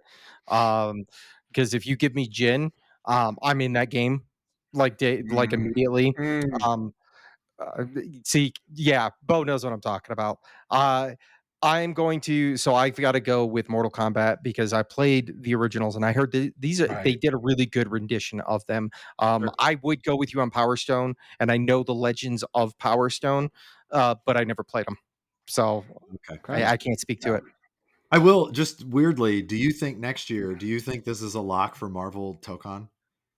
Yes. Oh yeah, I do too. Yeah. I absolutely do. Tokon is gonna be like Evo. That is gonna be all over. I feel like if we got another, I'm gonna pronounce it wrong. Is it Blaze Blue or Blaz Blue? However the hell you pronounce it. Mm-hmm. I feel like if we got another one of those, that would be the only thing that could really take this guy down. But I think Marvel Tokon, the same developer. Year, I know, like that's the thing. They're not going to compete against themselves. They Guilty are Gear, I would argue they're the best when it comes to fighting games anymore. But so yeah, what about you, Matt? What are I mean, I know you said you don't really play these, but Mortal Kombat. Yeah, I mean that's. But what do you think will win? Do you think Mortal Kombat will win? I think Mortal Kombat will win. What's our consensus? I have no idea. I haven't played any of them. I think Mortal Kombat's got it. Okay. Yep. For me, it's a toss-up between Mortal Kombat and the Capcom. It really just depends on whoever's voting if they've played Power Stone. I really think that's the big difference. Like if you have, Mortal you're gonna vote Kombat. Yeah, it's a love letter to what Ed Boon has done. But they're both awesome choices, honestly. Well, they are. Yeah. Very cool. How about you, Bob? What do you think's gonna win? It'll be Mortal Kombat. Yep. I think we're all in agreement there. Oh, this next one's a good one. Next one's a real good one. Best we're getting into RPG the good stuff now, son. We are. Best role-playing game. For the best game designed with rich player character customization and progression, including massively multiplayer experiences. All right. Nominees. Avowed. Obsidian Entertainment. Here's our first one, baby. The one that got nominated the most out. I mean, it's got the most nominations in history of the Game Awards, and we're starting it here. Clair Obscur, Expedition 33 from Sandfall Interactive. Dun, dun, dun, dun, dun, dun, dun, Kingdom Come Deliverance 2 from Warhorse Studios. Monster Hunter Wilds from Capcom. There's our nominee. And The Outer Worlds 2 from Obsidian Entertainment. Is that out? Yeah. It came out on the 25th. Oh, I'm surprised you're not playing it. It's done all right. It's on my list of games that I want to buy, but I can't because the wife has put me on a freeze until Christmas. Gotcha. Valid. Yeah. Can we all say this on 1, 2, 3? Yes. Go ahead. Countdown. 1, 2, 3. Clair Obscur 33. Suck a bag of dicks if you vote otherwise. You're wrong. You're fucking wrong if it's not Clair Obscur. It's 100% avowed. I saw a online thing where people were like, "Why is Monster Hunter Wilds an RPG?" And somebody was like, "Why was Avowed nominated?" I feel like there should have been one nominee in that category, and that's we all know it's gonna win, right? If it doesn't, got it in the bag. If it doesn't, Jeff Keighley and I are throwing down. I'm just gonna say this. I will get on a plane immediately and fly out there. Let's lock in that vote. Yeah. It's locked in. Yeah. One of the best RPGs to release ever. One of. I mean, this is in my top 10 favorite games of all time. So this game, I knew it was going to be huge, and this isn't the first time we're going to see this. So I'll kind of chop up my thoughts. What do we have? 12 nominees or 11 more instances? Like I don't even remember what the number was. 10 more, I think. Okay. 10 more instances. So yeah, best RPG. Clair Obscur Expedition 33. We all voted for it. We all loved it. We did a fucking spoiler cast on this, and it's gonna win. If you guys want to know how we feel, go listen to 4 hours and 49 minutes of us blowing this game because it deserves it. Exactly. All right, best action adventure. This is the category right here. It is for the best action adventure game combining combat and traversal and puzzle solving. We have Death Stranding 2 on the Beach from Kojima Productions, Ghosts of Yotei from Sucker Punch, Hollow Knight Silk Song from Team Cherry, Indiana Jones and the Great Circle from Machine Games, and Split Fiction from Hazelight Studios. Who wants to go first? This is a big one. I will go first just because I know that people are going to be like, fuck you. Now, I did not play Silk Song. It is nothing against Silk Song. And as we know, I haven't played Split Fiction, even though I know plenty about both of the games. But I played the other three. I've platinumed the other three. Okay. The only reason I'm giving it to Death Stranding 2 because of what it meant to me. And even though this category, action adventure, like it's not the most actiony game, you're not running around and doing shit like you would in Ghost of Yotei or even in Silk Song, but I'm actually giving it to it for the adventure, the story, the process you go on with Sam Porter Bridges in Death Stranding 2.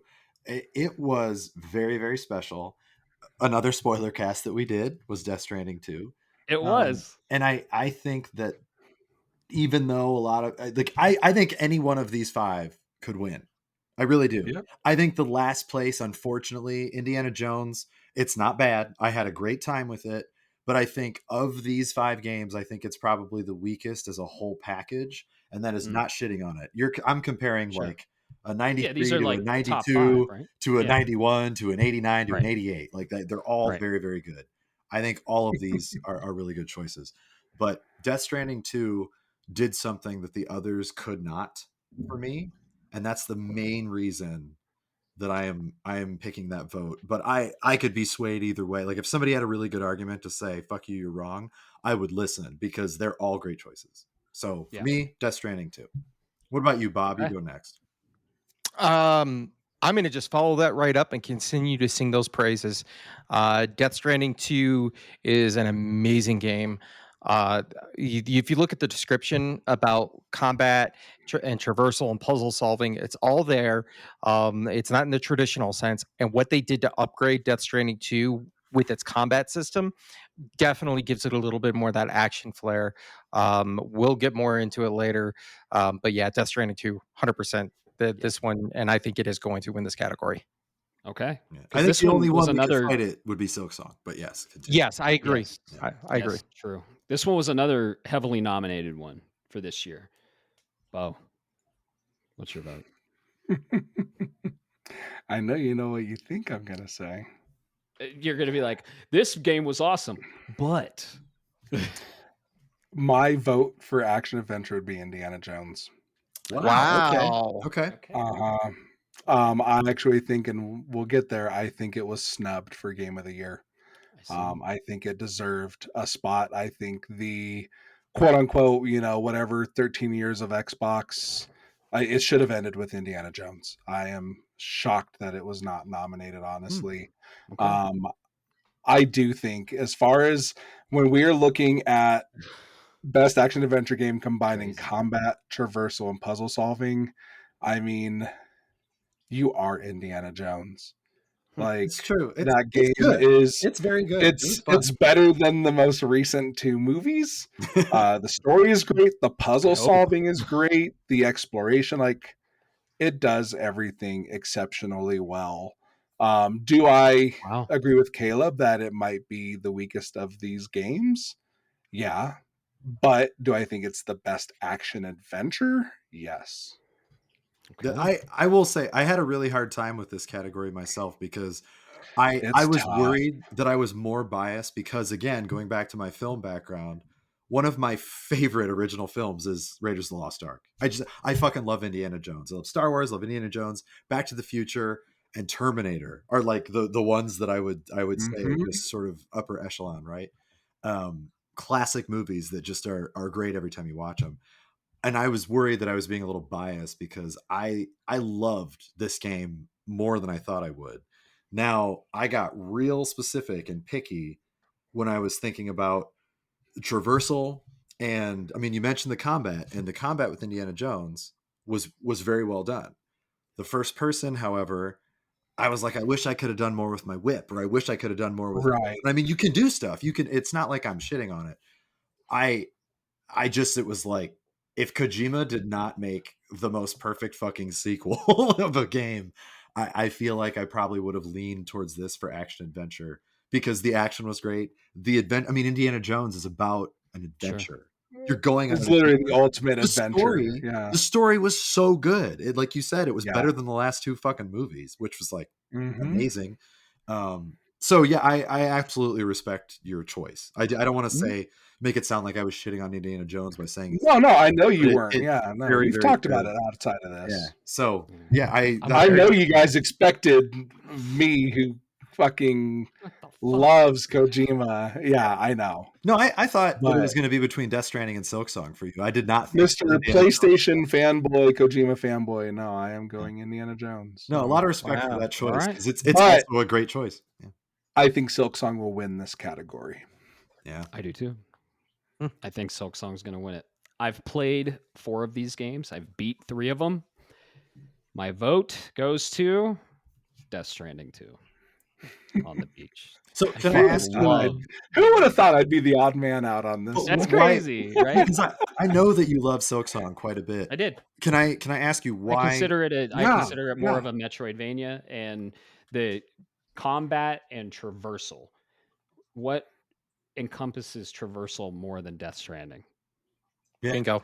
No, that's true. That's very true. It's a journey like across Mexico and other regions. I don't want to spoil. Well, that's why I got my adventure, because it was like, that's an adventure that I did not expect to be taken on that adventure. Hollow Knight Silk Song, amazing, incredible. But when action adventure, like the best combat traverse, I think Silk Song had better combat. Death Stranding had better traversal, and probably, well, not a lot of puzzles. You can't even compare that combat. It's comparing apples to oranges, right? But I mean, honestly, the entire game of Death Stranding is a puzzle, though. Like, you're right. I was going to say, plotting your courses, traversing. It really is a puzzle. Like figuring out your weight limit and trying like your cargo hold, the whole thing. Right. And then when you get into combat, like it is all very puzzle based. So and then Silk Song has the Metroidvania puzzle elements to it, right? It's tough. It's a tough choice for me between Silk Song and Death Stranding 2. Death Stranding outside of Game of the Year, this is probably the toughest category. Yeah, these are all very good choices. Like I wouldn't be mad if a single one won. I'd be like, yep, exactly. So absolutely. Action adventure so versatile across all games. Do we think something else should have been nominated, or are we cool with these nominees? Yeah, I'm good with it. Yeah, me too. I think these are all really solid choices. What about you, Bob? What are your feelings on this category? I think they're all, like you said, they're solid choices. I don't think anybody got snubbed out of this. No. I got to put my biases aside. I think this was this was one of the few categories that I think was really done well. Agreed. Yep. Agreed. Cool. Great category. I always love that one. Best action game is our next category. Yes. Mm-hmm. For the best game in the action genre focused primarily on combat, our nominees: Battlefield 6, Doom: The Dark Ages, Hades 2, Ninja Gaiden 4, or Shinobi Art of Vengeance. Who wants to go first? Bob, you go first. Bob. Bob, go. Yeah, because I'll be in and out here, folks. I played one of them. Yep. It was like taking cocaine, smashing it with methamphetamines, and snorting it up your nose, and I was all there for it. And with the shield. With the shield, and that was Doom: The Dark Ages. Yep. I'll go next, and I'll make it short and sweet. It's the only one I played too, and it was a fucking incredible action game. 100% getting my vote. Doom: The Dark Ages. If Hades 2 was on PS5 and I played it, it might have a chance to beat Doom, because I've heard so many good things about it. And if it's any testament to Hades 1, I mean, damn. Doom: The Dark Ages for me. Caleb. So by the rules, I've only actually played one in its entirety, and that would be Shinobi Art of Vengeance. But I actually have to give this to Ninja Gaiden 4. Okay. I think when you're talking pure action, that game is just fucking adrenaline nonstop. It's the epitome of action. You're just slicing and dicing everyone.